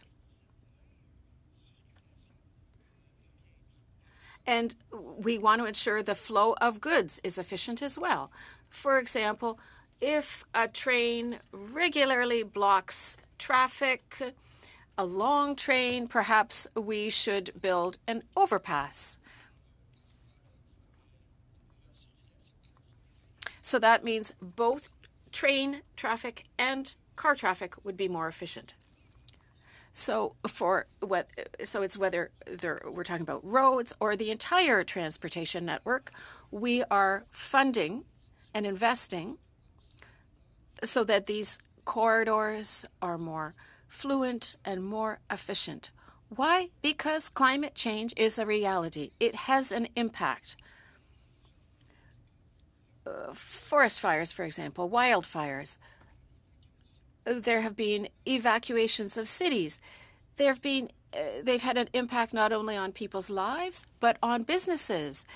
Roads have been closed because of climate change. So we are investing strategically, not just for the flow of traffic, but to make all the infrastructure more resilient to climate change. Thank you for your answer, Minister. We heard earlier that you spoke of roads that this government has funded from one ocean to another in rural and Indigenous communities as well. And Minister Fraser also spoke of investments. I'd like to give you a chance to explain why, in your opinion, our honourable Conservative colleagues have demanded that you be here today. I'd truly like to hear what you think on this question. Well, I think it was for purely political reasons that they invited me.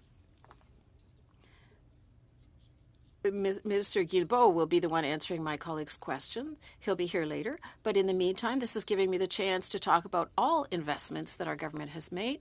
And I think Mr. Straw will be happy to hear that we're investing in BC. Ms. Vienne will be happy to hear that we're investing in Quebec. This is good news for all of the population. When I think of the pandemic and its impact on supply chains and the subsequent impact on the cost of living, that impact was enormous. And the government's job is to reduce the impact on supply chains to ensure that trucks are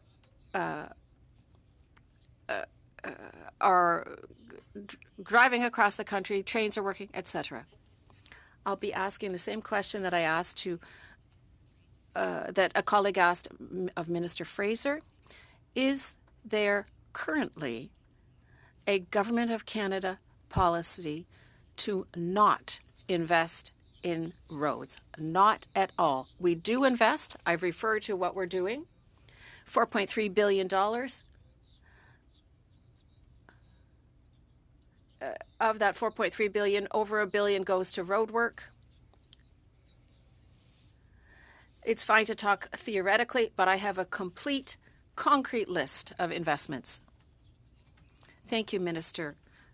We have Mr. Barcelou-Duval. You have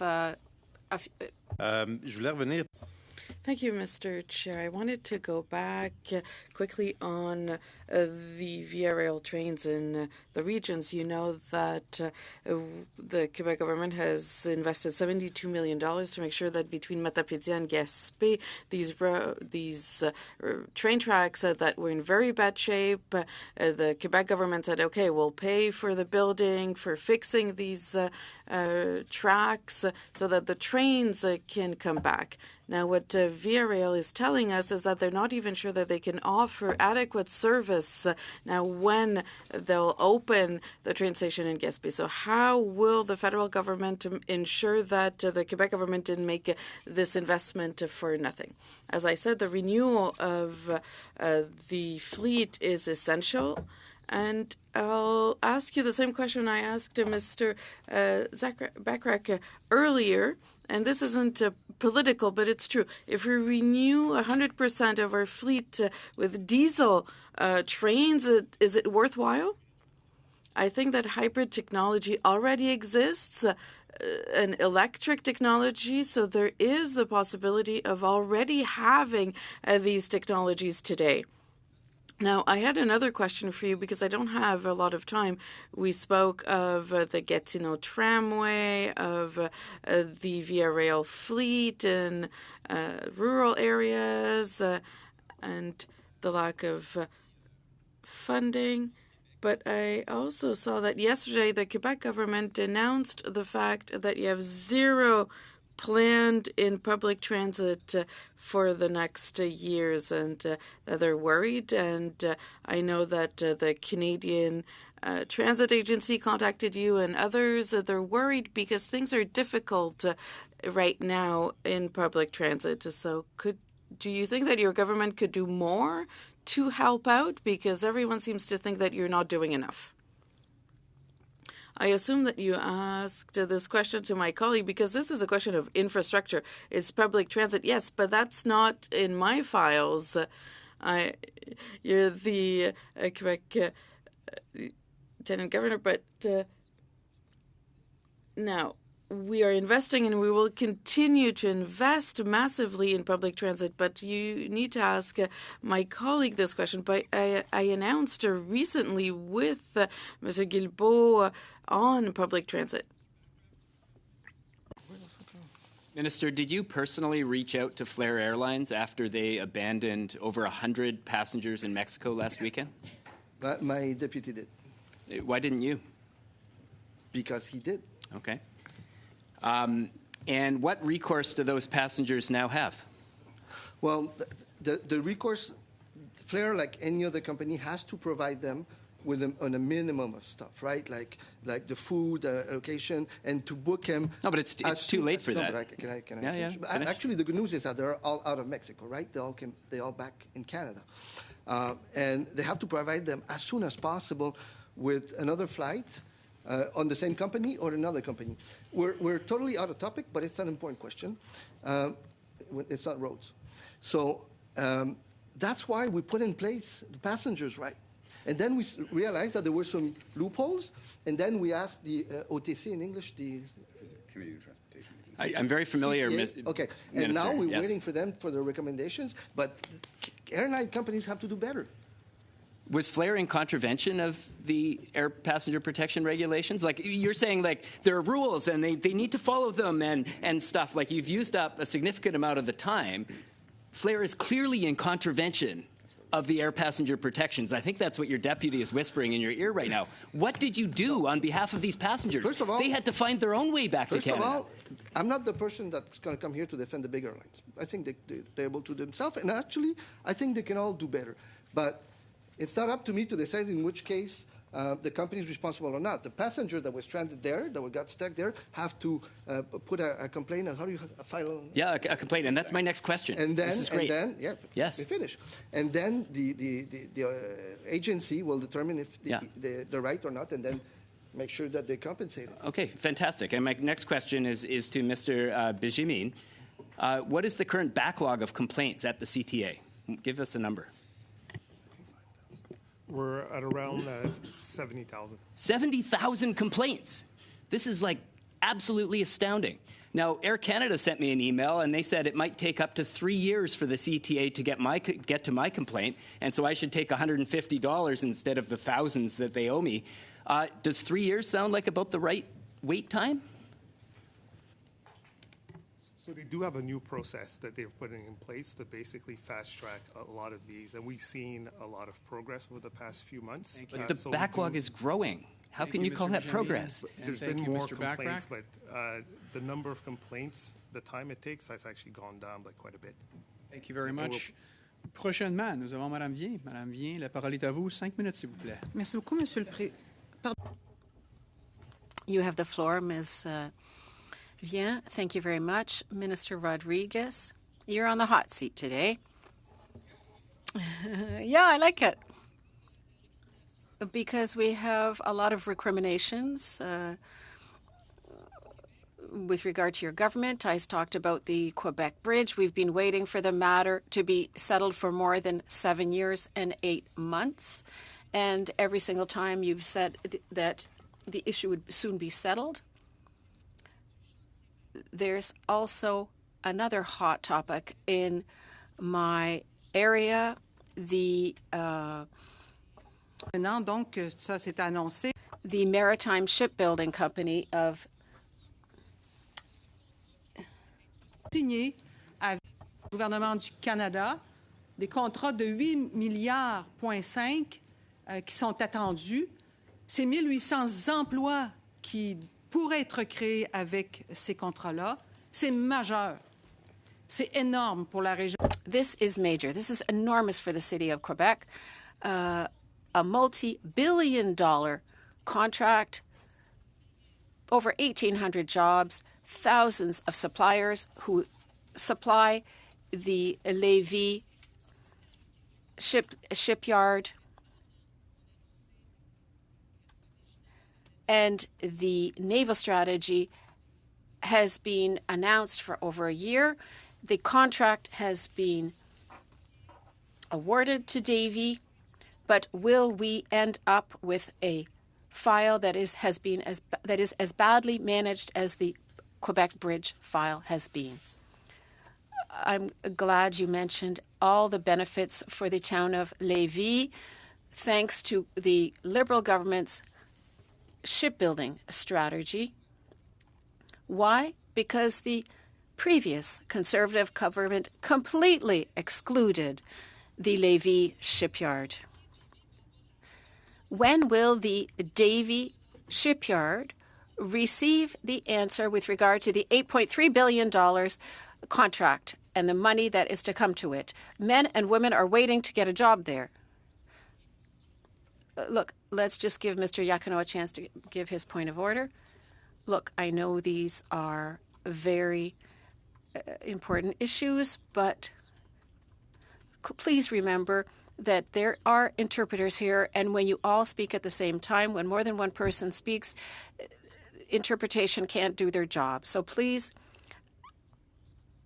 give the minister the time to respond. Thank you, Mr. Iacono. And once again, colleagues, please be careful. We have exceptional interpreters. Please be careful of them, of their ears. You have 2 minutes left, Ms. Vien. Look, Chair, this is a file that is a major one for the Quebec City region, for Lévis, Le Bellechasse, Les Etchemins. $8.5 billion are coming our way. We want to know when the announcement will be made that the contract, that the file has been settled, that the contract is signed, and that people can start working at the shipyard, that the thousands of suppliers can start to supply the shipyard.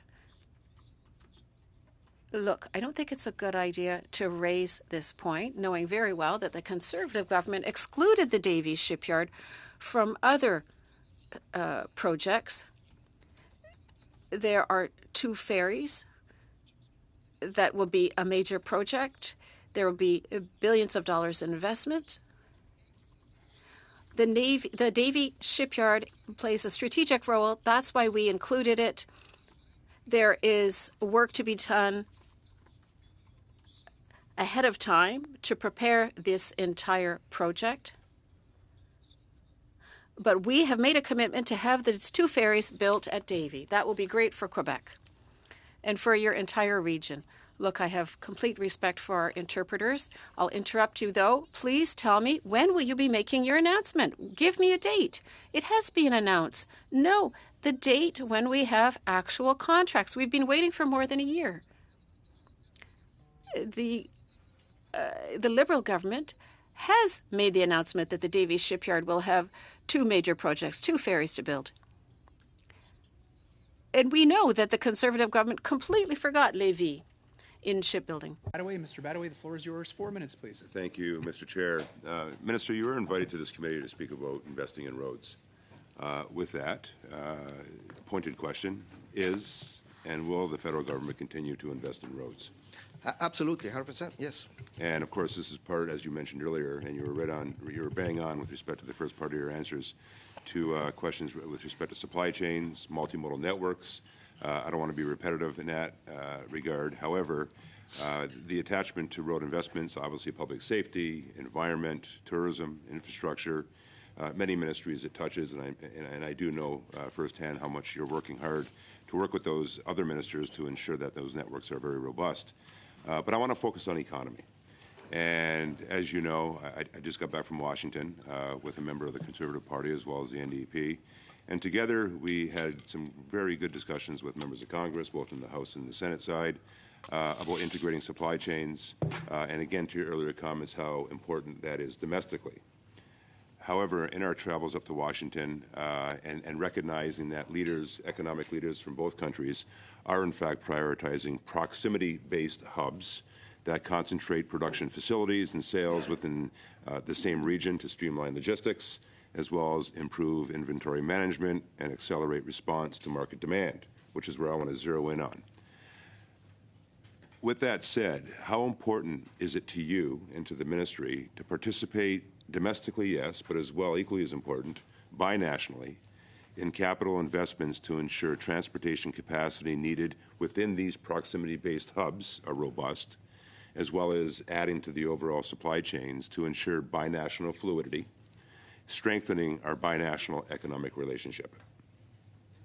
It's very essential, very important, and I want to thank you, Mr. Badaway, for those important meetings that you have in Washington, and also the colleagues from the opposition, because they can go there, have great meetings, and share their ideas, and together we can do better for our country. To be honest, I'm here purely for political reasons. I don't know actually why I'm here, because it would have been easy for them to ask me for a full list of projects that would have financed, and I would have given to them if free.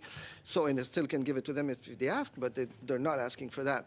So, but what you guys are doing in those trips to the States and the financing we're doing in those regional hubs and strategic investments we're doing are fundamental for our economy. And as you know, Mr. Badaway, because you and I have the chance to discuss the trade corridors, how much we have to be there present to make sure that it's not pieces here and there, but that they're more fluid, they're more robust, they're more resilient to climate change. And I think that the work of the government through NTCF and other departments, as you mentioned, is absolutely crucial. Thank you, Minister. And I do recognize the work that you're doing and the department's doing, in particular in my own area. I know how beneficial the NTCF fund has been in investing in the Great Lakes, the Welland Canal, and attached to all the different ports across the country. So my last question is the importance of that with digital and data, and of course the managing of the assets, because some of them are quite aging, whether it be the Port of Montreal, the Port of Vancouver, those ports within the St. Lawrence Sea with the Great Lakes region. How important is it as well to ensure that we're helping them attach to that multimodal network, manage their assets, which sometimes are actually aging? It is fundamental. We are making strategic investments in some of those assets, and thanks to the NTCF, we will have been able to invest in some of those projects and some of those assets. And the whole system cannot work if one of its parts is broken or lacks financing. So that's why we're so present with the NTCF, that you know probably even better than I do, because you've been sitting in this committee for since day one, I would say. And I want to thank you for sharing some of that knowledge and experience with me, because I became a bit better because of that. Thank you. And within that multimodal network and in the investing in roads, that would be the main reason why we're going to continue to invest in roads. 100%. Thank you. Thank you. Thank you very much, Mr. Badaway. Merci à vous, Monsieur le Ministre. Thank you, Minister. Merci au comité, vraiment apprécié. We really appreciate you being here. And once again, for a few minutes, as we prepare to welcome Minister Guilbeault.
Nous avons avec nous Colleagues, we have with us for the third hour the Honourable Stephen Guilbeault, MP, Minister of Environment and Climate Change, accompanied by Ron Hellman, President and Chief Executive Officer of Parks Canada Agency, Andrew Campbell, Senior Vice President of Operations for the same agency, and David Miller, Vice President, Real Property and Assets for the same agency. Welcome to all four.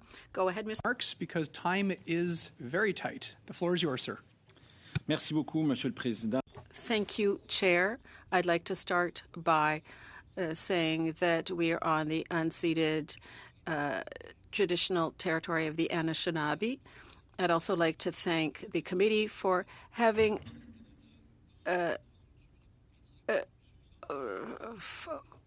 I'd like to mention also the considerable investments we've made in Parks Canada and roads. I'd like to mention I have with me my three colleagues, David Miller, Ron Hellman, and Andrew Campbell. As you know, Parks Canada is in charge of 3,300 kilometers of roads across the country. That includes parts of the Trans-Canada Highway that go through national parks. These roads take Canadians from Vancouver to Toronto. They're used by more than 20 million people visiting national historic sites, national parks, and national reserves across Canada. Highways and roads are critical components of local, regional, and national transportation corridors across the country. They are a major part of the infrastructure that supports community safety, connects regional and national economies, and serve as a fundamental element of our nation's tourism industry. Our government recognizes the role this essential network plays in our society in assuring the safe, reliable, and efficient movement of people, goods, and services.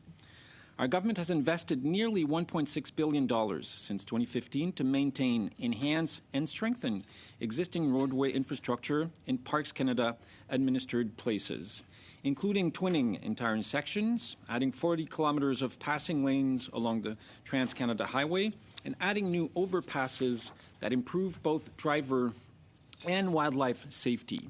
These new overpasses serve as vital ecosystem connectors. Parks Canada infrastructure investment have made a real difference. 87% of roadways and 67% of associated bridges are in good or fair condition, which represents an increase of 45% and 20% respectively since 2016. I'm sure some of the other recent investments will be familiar to members of the committee. Au Québec, par exemple, Parcs Canada investit. In Quebec, for example, Parks Canada invests more than $55 million in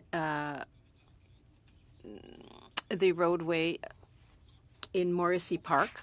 Station corridors are being upgraded on Park Canada's administered lands in Newfoundland and Labrador, Highway 436 into Lanceau Meadows, National Historic Site, Highway 430, and Highway 431 in Gros Morne National Park, and more than $45 million in improvements to the Trans-Canada Highway that passes through the Terra Nova National Park.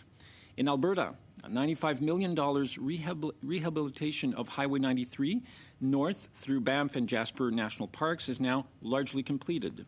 Bridges along the Yellowhead Trans-Canada Highway 16 through Jasper National Park have been upgraded to better accommodate transport traffic. In British Columbia, twinning of a key segment of the Trans-Canada Highway in Yoho National Park was completed in 2021.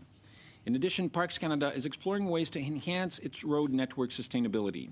Recent investments have improved infrastructure resilience to storm, which are, as the committee knows, increasing in both frequency and intensity due to climate change. In Prince Edward Island National Park, for example, Parks Canada is investing $4.6 million towards the restoration of the Gulf Shore Parkway to address Hurricane Fiona's impacts and protect against further erosion and potential roadway loss. Other initiatives are focused on more sustainable use of road systems. We commonly include culvert replacement or exclusion fencing in areas of wildlife crossing, which give aquatic species and large and small mammals better and safer ways to cross roadways. With the construction of, often impressive, over and underpasses, Park Canada is improving landscape connectivity and minimizing vehicle collisions. These efforts help keep wildlife and people safe. Building on work to date and keeping with the long-standing commitment to sustainable transportation in our iconic national parks, I look forward to announcing details on an alternative fuel trial in Banff National Park at a later date. Parks Canada support for lower emission transportation and investment in infrastructure serves as an example of our government's commitment to leadership under the Pan-Canadian Framework on Clean Growth and Climate Change. Apologies. Pour conclure, Monsieur le Président, in conclusion, Chair, Parks Canada recognizes the essential role that its road work plays in helping Canadians, connecting them, and giving them access to reserve spaces. They provide access to parkways to children. Parks Canada will be continuing to make the best decisions for the environments. That's why we invested $1.6 billion in roads administered by Parks Canada since 2015. And in the recent 2020 budget, $557 million is earmarked for 3 years for infrastructure projects in the vast portfolio of Parks Canada. Thank you, Minister. Okay, with Ms. Landsman. Ms. Landsman, the floor is yours. 6 minutes, please. Thanks, Minister, for joining in, and to your officials as well. Look, I'm just going to read a quote back to you that brought you to this committee. Our government has made the decision to stop investing in road infrastructure. You said you didn't say it. You clearly said it. You said you didn't mean it. So what is it that you meant by our government has made the decision to stop investing in new roads if you didn't mean that our government has made the decision to stop investing in new roads?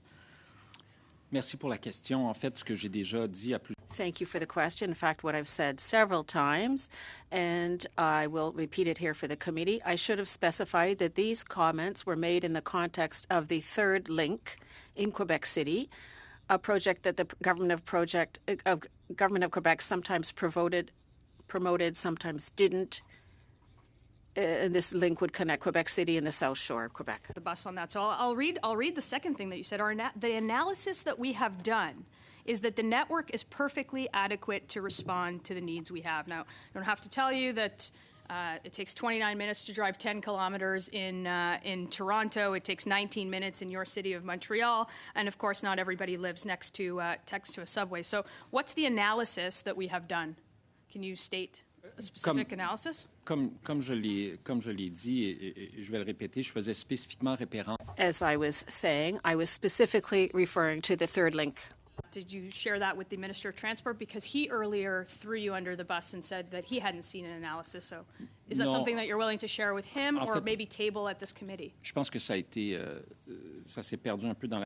I think things got lost in the translation. I was saying that there are analyses that have shown, countless analyses in Quebec, that the third link is not needed, the link between the Quebec City South Shore and Quebec City.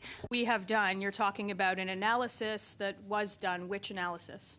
Ouais, ça me ferait plaisir de communiquer au... I'd be delighted to communicate the studies. The studies have been made public. At all?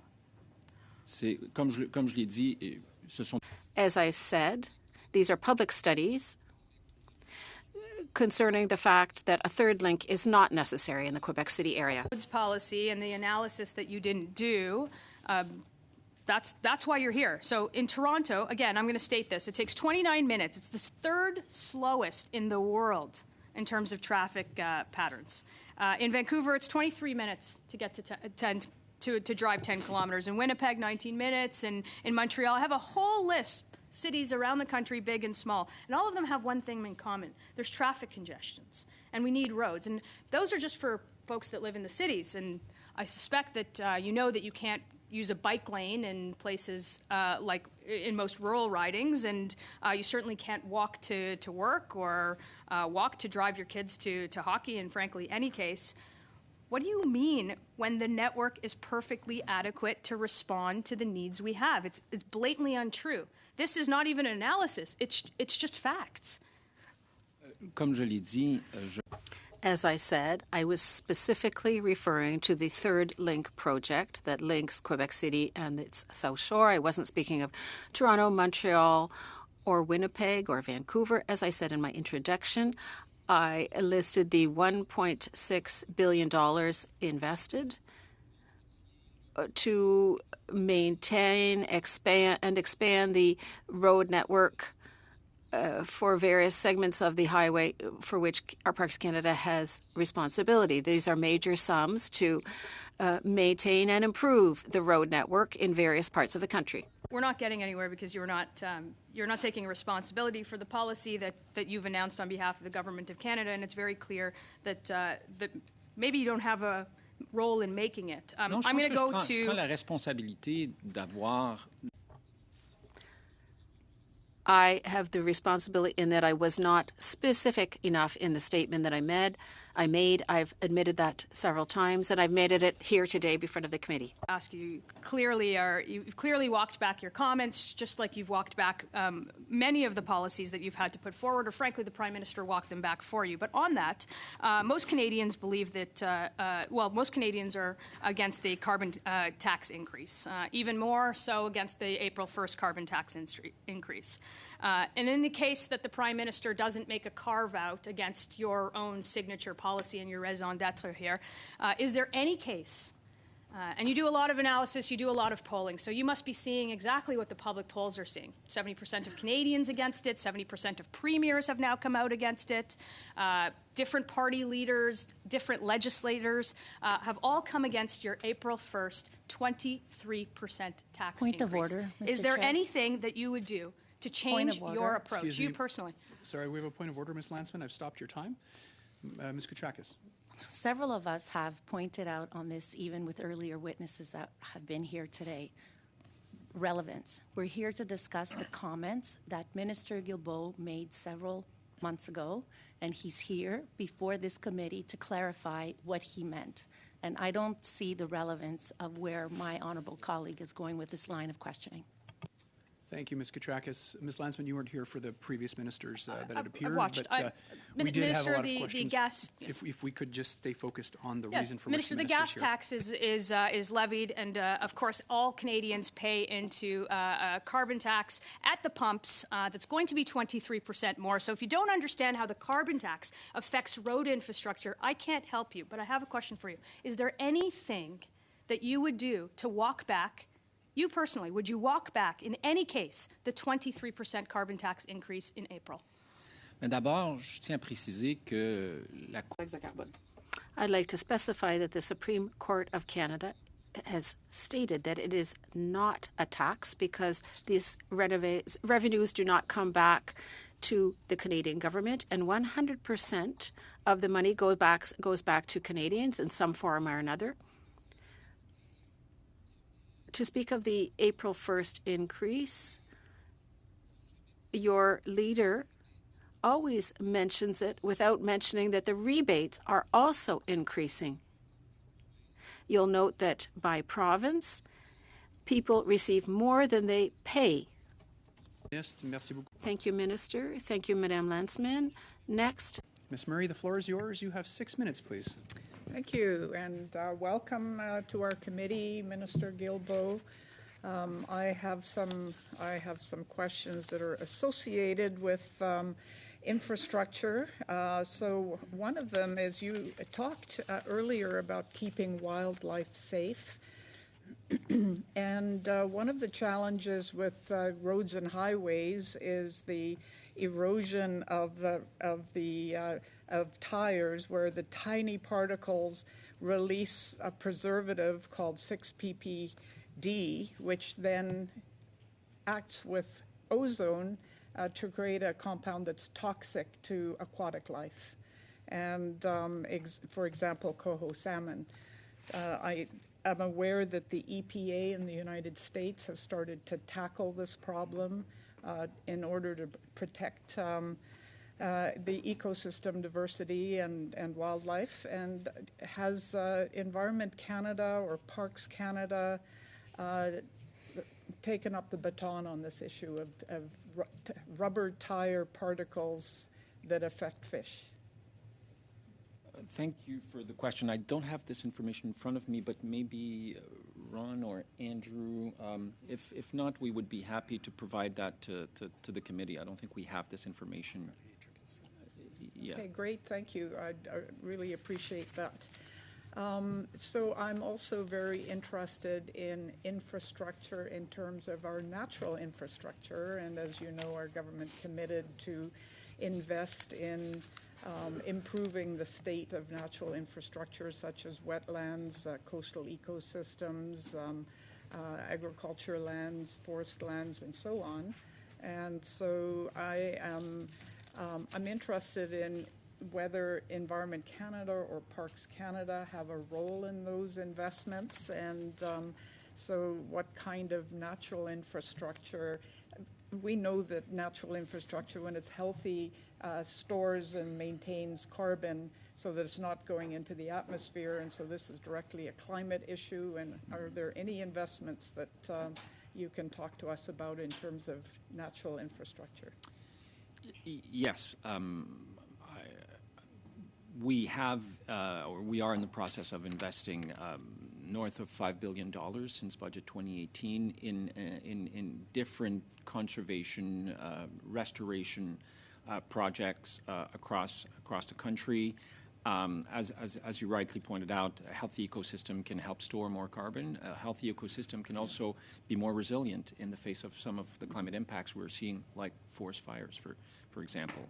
So we are investing through different programs that are either under the Department of Environment and Climate Change Canada or other departments such as Natural Resources. The Ministry of Infrastructure is also involved in that. So the $5 billion that's specifically to environment and climate change, it is about conservation and restoration. But just to give you an example, just before Christmas, we signed an agreement with the government of Northwest Territories and the Indigenous governments in the Northwest Territories to protect 1 million square kilometer of new conservation area, which is 4 times the size of the United Kingdom. That project only. So we're doing, and we're doing that in the north, but we're also doing conservation efforts in the south of the country as well. Well, thank you. If I have a bit more time, I'm also interested in some of the infrastructure that exists that may be orphaned, so orphaned dikes and dams.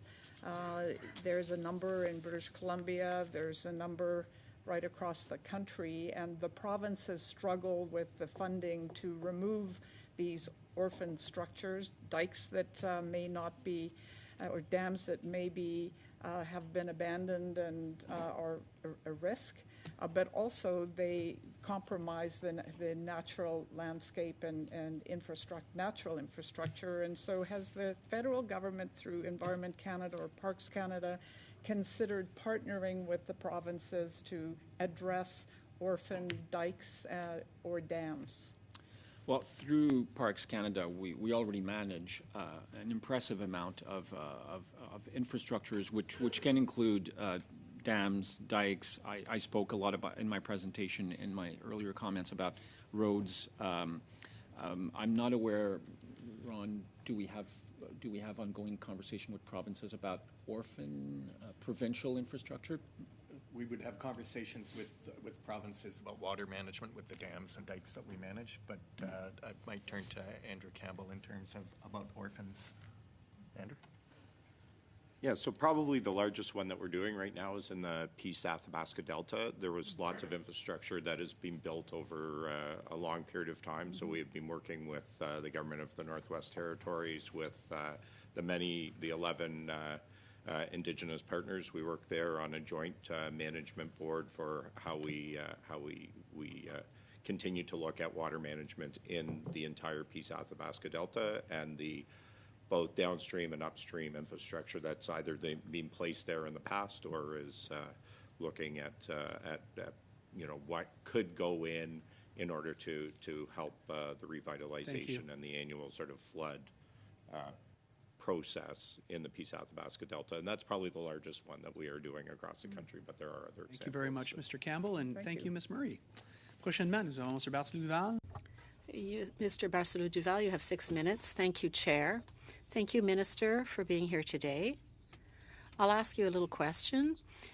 Do you know what La Romaine, Chevry, Harrington Harbor, Tête-à-la-Benne, Pacoage-Péchy, Saint-Augustin, Vieux-Fort, Middle Bay, and Blanc-Sablon all have in common? Inaudible? I don't want to surprise you, but I'll say no. These are all towns that are not connected to the Quebec road network, that are not connected to the national road network. So there is no way for them to drive home, for the inhabitants to drive home, rather. The government had decided to stop investing in new roadwork infrastructure, is what we've heard. I don't think the inhabitants of those regions would be happy. What do you have to say to them? Well, look, what I've said several times is that the comment I made was specifically on the third link. I should have been more specific when I spoke first. I've given you countless examples of investments that the federal government is making. I mentioned the Morrissey Park. So you say that your comments concerned the third link. That's what you're saying now. But when you read the article that appeared in the Gazette, I'm pretty sure that the journalist, Ms. Michelle Lalonde, did an excellent job. She faithfully reported your comments, unless she was mistaken, which would surprise me. You said, we are not going to build new roads. And in the second follow-up article, you mentioned there's the third link. In fact, you said you were talking about projects like the third link. So what we can understand is that the government will not get involved in major projects. In other words, to connect the towns like the one I've mentioned. I wouldn't characterize what I said the way you do. I was speaking of the third link. This is a comment that I've said and that other Quebec ministers have said with regard to the third link. What I understand is that you believed what you said and that now you're backtracking. You're saying we won't do any major projects like the big third link, and now you're saying you were referring specifically to the third link. There's another part of what you said. You said our analysis is that the road network currently meets our needs. It's adequate to meet our needs. So where are these analyses? Will they be tabling? I'm talking about the analyses that were made on the Third Link project. You surely watched the show Infoman on Radio-Canada. You saw in the year-end program there were countless studies done. But you said we, on, in French. I was talking specifically about the analyses that are public. So you didn't carry out any specific studies. I'm still looking for the ecological value, trying to understand what ecological value your leader assigns to the third link. But we're talking about a hypothetical project. We don't know if the third link will be built. It's difficult to have an opinion on a project that doesn't even exist. I'm disappointed to learn that these studies don't exist then. This is the question I asked of the Minister of Transport today. He said he'd never seen the studies. He didn't know if they existed. So what I understand from you is they do not exist. Studies on the third link exist, and I'd be happy to send them to you. I'm talking about studies conducted by your office. Now, I'm not surprised you want to leave behind the transport method of cars, but it looks as if you were making a statement. You were making a statement to appear the environmentalist again, to improve your reputation, to make up for what your government has done, for example, bought pipelines. But by betting entirely on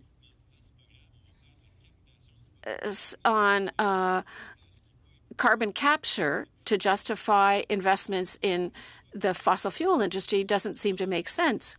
Were you simply trying to hide your government's poor record?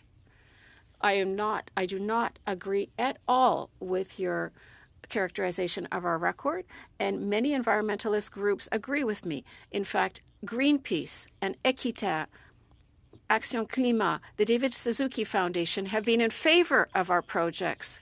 So you're proud of the Baie du Nord project? Inaudible. The interpreter cannot continue when both people are speaking. Vous laissez parler, personne à la fois, s'il vous plaît. Merci. Look, one person at a time, please. Thank you, Mr. Barcelou-Duval. So whether it's the 40% reduction in methane,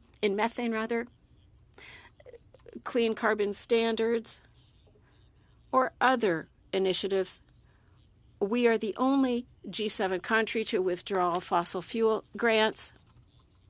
No other G20 country has done so. We've also limited public financing for fossil fuels. No other G20 country has agreed to do so. And we have the best record in greenhouse gas emission reductions since all the countries in the G7 since 2021.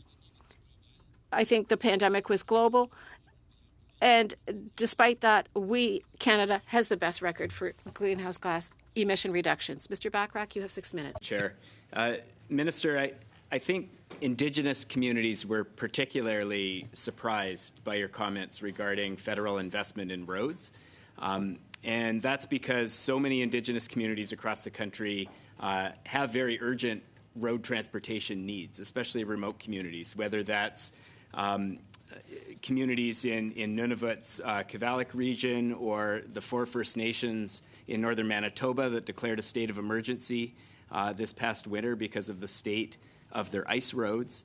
In northern BC, the region that I represent, there are similar urgent road priorities. The Takla Nation accesses the community of Takla Landing using a resource road that really its maintenance is at the whim of the resource companies that happen to be operating in the region. And they've expressed a desire to see federal investment in their transportation options.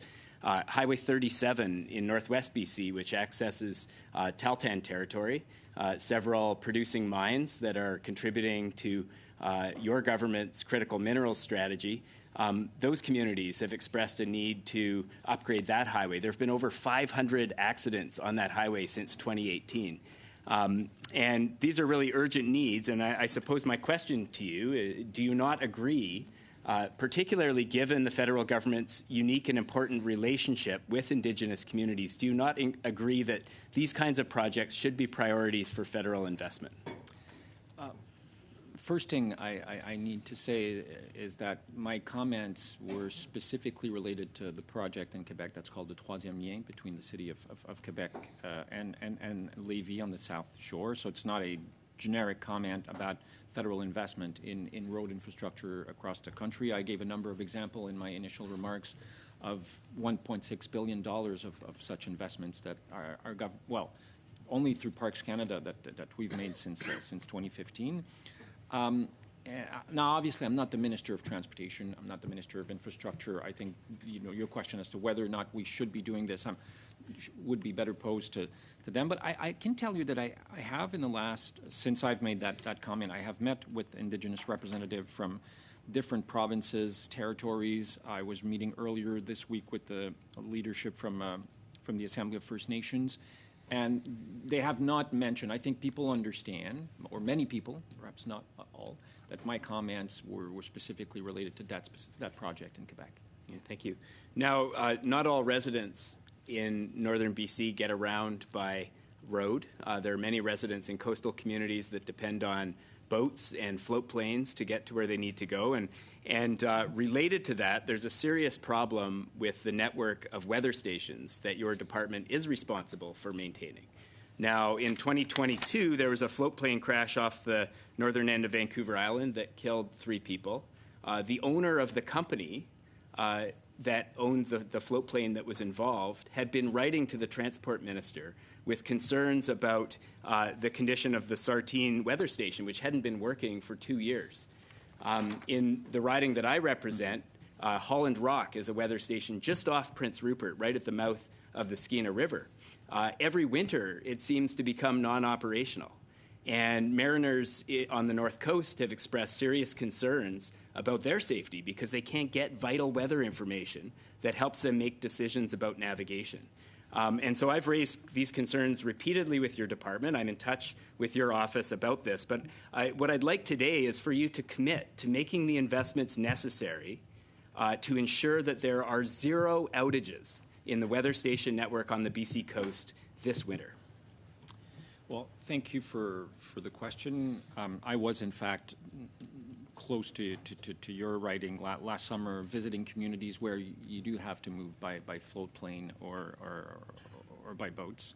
And we are working very hard to ensure that if there's a problem with a weather station, there's enough redundancy in the system so that weather information can still be available despite challenges with one particular station. As you've rightly pointed out, we are in discussion about the particular weather station you referred to in your question. And my commitment to you and the members of this committee is to do everything that we can to ensure that all of our weather stations are working, or if there are problems, some are.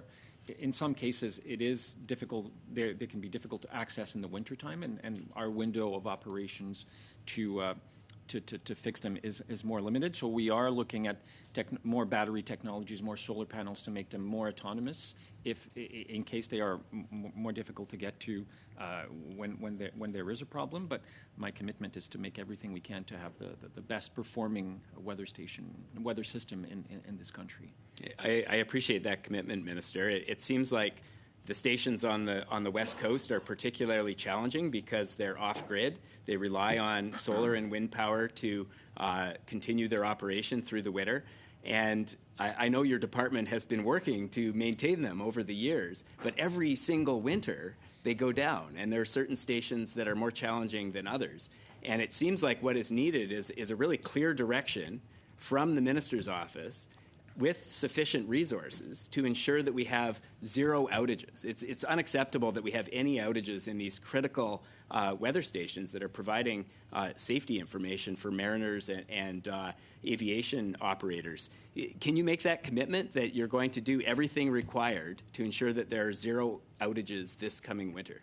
We're doing everything we can to ensure the reliability of that network with the resources that we have. I think the point is we might need more resources. Mr. Bachrach, Unfortunately, I'm not the finance Minister. minister. I'm the environment and climate change minister. Prochainement, nous avons Madame Vien. Madame Vien, la parole est à vous. Ms. Vien, you have 6 minutes. Thank you, Chair. Hello, Minister, and welcome to this committee. Minister, sincerely, I think that you're trying to have us believe that it's the journalist's fault. Everybody, however, read what you said, all of Quebec. That was February 12th, before a crowd of public transit supporters. I think you very clearly stated what you said. That is, you would stop investing in new road infrastructure, in road structure, rather, and that you would not, you say it had to do only with the third link, but many people in the region, in various Quebec regions, received your statement like a slap in the face.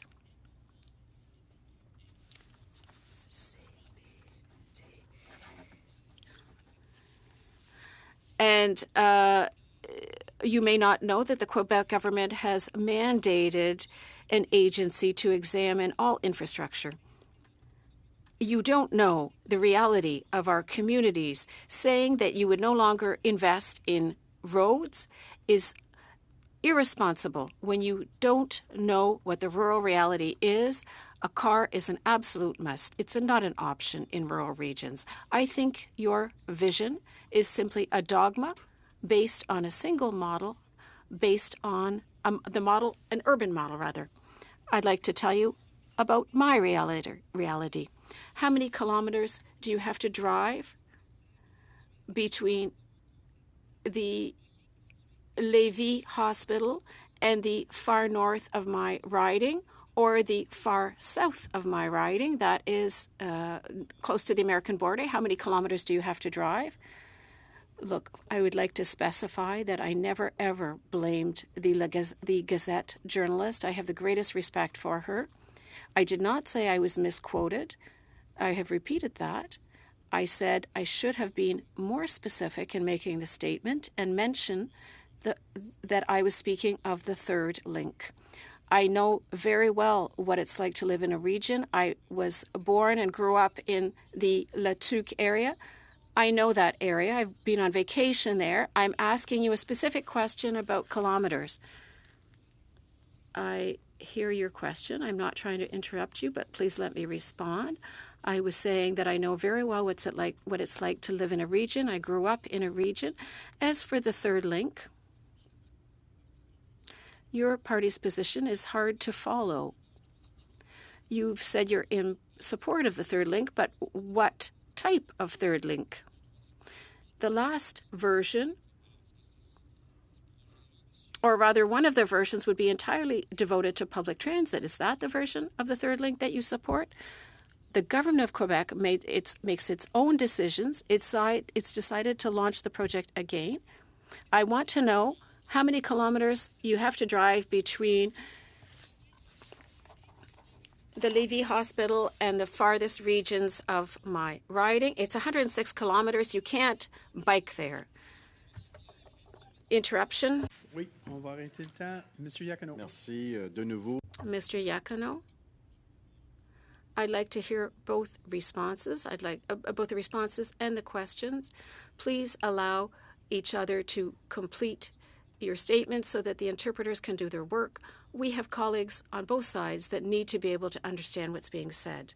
So we'll leave please a chance for the question and the answer. Are you saying, Minister, can you tell me, Minister, how many municipalities in the 30 in my riding do not have access to public transit? No.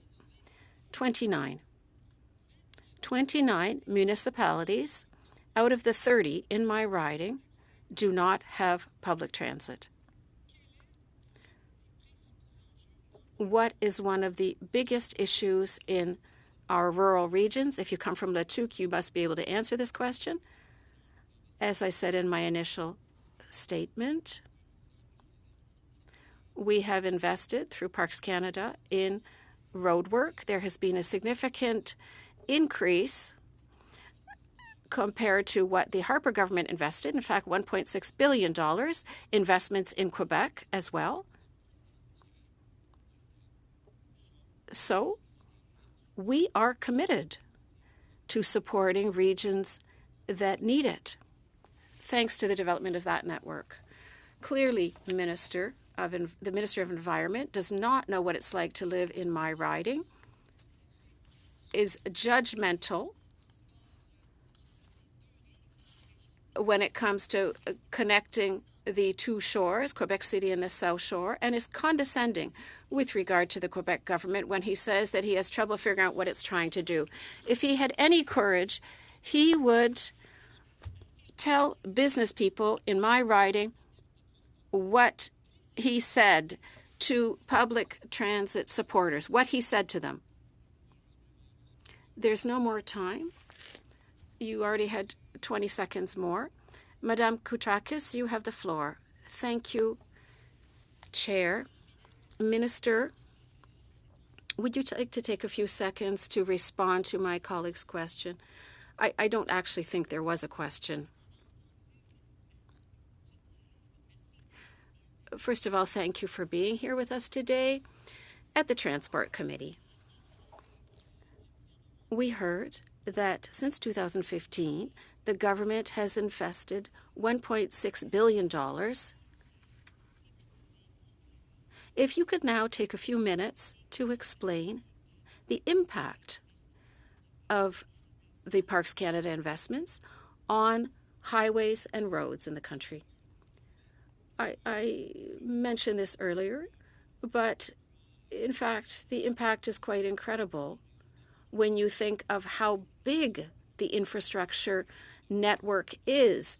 Parks Canada manages 18,000 plus facilities. And if we had to replace all of that today, the cost would be $27 billion. So the infrastructure is very extensive. Now, let me talk about the preceding government's investments. From 2006 to 2014, Parks Canada investments for infrastructure were $1.1 billion, whereas in the last years, 2015 to 2015 to now, we have invested $500 million more in infrastructure at Parks Canada. That's almost a 50% increase over the previous government's investments. Thank you, Mr. Minister. Earlier, you gave examples of projects in BC. Could you please give us examples of Canada au Québec, la province. Real estate projects in Quebec, the province I'm from, where we both come from? Of course, we could talk about the renovation of a part of the Lachine Canal,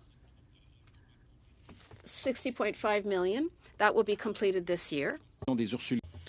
And the project of the Bastion des Ursulines, also in the Quebec fortifications, $11.5 million. The improvement of the safety, but also of the visitors' experience on the Promenade Road in the Mauricie Park, very close to Letuc, by the way. The rehabilitation of Goron and La Fleur bridges on the Lachine Canal. It's almost $6 million. So these are investments that Parks Canada did in Quebec in the last years. Thank you very much, Minister. And finally, again, I will give you another opportunity to clarify your comments. Thank you very much. As I said, and I am repeating, I'm not saying that I wasn't quoted properly. I take full responsibility of the comments I made. I should have been more specific and said that I was speaking about the third link project. Thank you, Mrs. Mr. Duval. Thank you, Mr. Chair. Now, to synthesize a bit this meeting that we're having with you, I'd like to ask the following question. If you realize that your comments on February 12th might have made a few fanatics happy, but what you've done mostly is making the environmental cause move backwards. That's why it's been a bit of drama everywhere, because people were very worried about hearing such dogmatic comments from your part. By fanatics, you mean the people who were present at the conference? No, that's not what I mean. I mean those who don't want to see any more roads built. But, and do you regret your words on that day? I'll repeat it. I should have been more specific in my comments, and I don't blame anyone else than myself. That's all for me. Thank you. Thank you very much. And then we have Mr. Backrack. There's a lot of politics surrounding your comments and this meeting. I think everyone can acknowledge that. But at the heart of it is a very important policy conversation about the balance between investing in highways and freeways and investing in public transportation. The concept of induced demand is well established in the urban planning field. And, you know, in cases where you make certain kinds of investments in expanding highways and freeways, you actually both undermine the climate policy goal, and you don't solve the goal. You know, often the goal is to reduce congestion and to reduce travel times. And if you induce demand, you can actually undermine that goal at the same time. How does your department, like I'm sure, Minister, that you're in touch with the Minister of Infrastructure, the Minister of Transport, on the climate impacts of different investments. How does your department contribute to that conversation when it comes to ensuring that investing in highways and freeways don't undermine your government's climate goals? You're right that for urban planners and people who've studied the impact of road transportation, that the concept of induced traffic is is a well-known one. I'm not a transport expert. I'm not an urban planner, although I did receive an award from the Quebec the Order of Urban Planners for my work on urban planning and transportation over the years. So I guess they felt that it should be underlined. We have, as a government, tried to increase the offer of different types of transportation modes through our investment.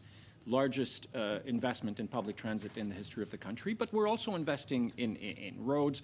We're investing billions of dollars to help the auto sector in Canada modernize and transition to electrification, bringing back to Canada or welcoming to Canada companies like Volkswagen that have never invested before. We've created the first ever public active transportation fund to fund such initiatives for municipalities, including rural municipalities. There's one in my hometown, a bike path that's been established.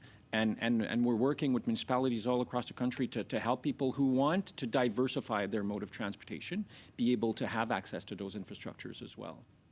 Merci, Monsieur le Ministre. Thank you, Mr. Bachrach. And next we have Ms. Landsman. Ms. Landsman will give you 3 minutes, and then we'll follow that with Mr. Rogers, 3 minutes. The floor is yours. Thanks. Minister, you started this committee saying that you didn't say what you meant in your comments. Our government has made the decisions to stop investing in roads. First you said you didn't say it, then you said you didn't mean it, then you said you meant something entirely different. Then you talked about the analysis that we have done for the network to be perfectly adequate, and it turns out there is no analysis, or you did no analysis, or if there is an analysis, that you refuse to share that analysis with anyone. And then you said that the carbon tax is revenue neutral. We know that it's $20 billion in the government coffers, which $18 billion is not remitted, so that's not revenue neutral if you understand the definition of revenue neutral. And then you said that more families get more back in rebates than they do in paying the carbon tax. And we know that the parliamentary budget officer says that that's not true for the majority of families in everywhere where the carbon tax applies. So if you're not going to be truthful on the first 4 questions in my answer, I'm going to just ask you once.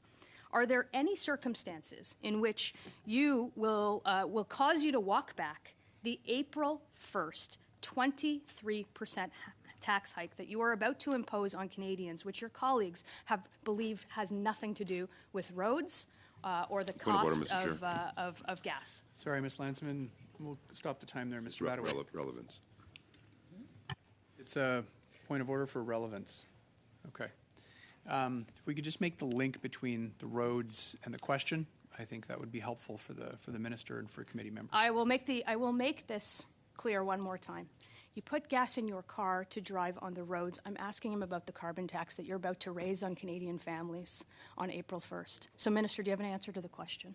D'abord, je ne partage pas votre caractérisation de mes commentaires. Je n'ai pas. First of all, I don't share your characterization of my comments. What I said was that I should have been more precise. I take full responsibility for this lack of precision. As for carbon pricing, your party and your leader never speaks of the rebates that people receive from this price. Yes, the rates will go up on April 1st, but so will the rebate. And your party never mentions that if we don't put a price on carbon, our economic partners will do so. Any country that exports to Europe must pay a carbon price if we do not have our own carbon price system. And in the U.S., our largest trading partner, there are plans to put up a border tax for any country that does not have a carbon pricing system. So either we do it ourselves or it is done for us by our economic partners internationally. I just want to know if you've seen any data that suggests anything other than the 70% of Canadians that we see in public data that are against your April 1st tax hike, or that you've talked to premiers and had a separate conversation with them in any kind of way that would suggest that 70% of them aren't against the April 1st 23% tax hike? Is there anything that you have seen to suggest that any Canadians believe that what you are imposing in less than 2 weeks on gas, on groceries, on home heating, on families, on farmers, on First Nations right across the country is a good idea? Comme votre As your party in the 2021 election campaigned to maintain the carbon pricing system,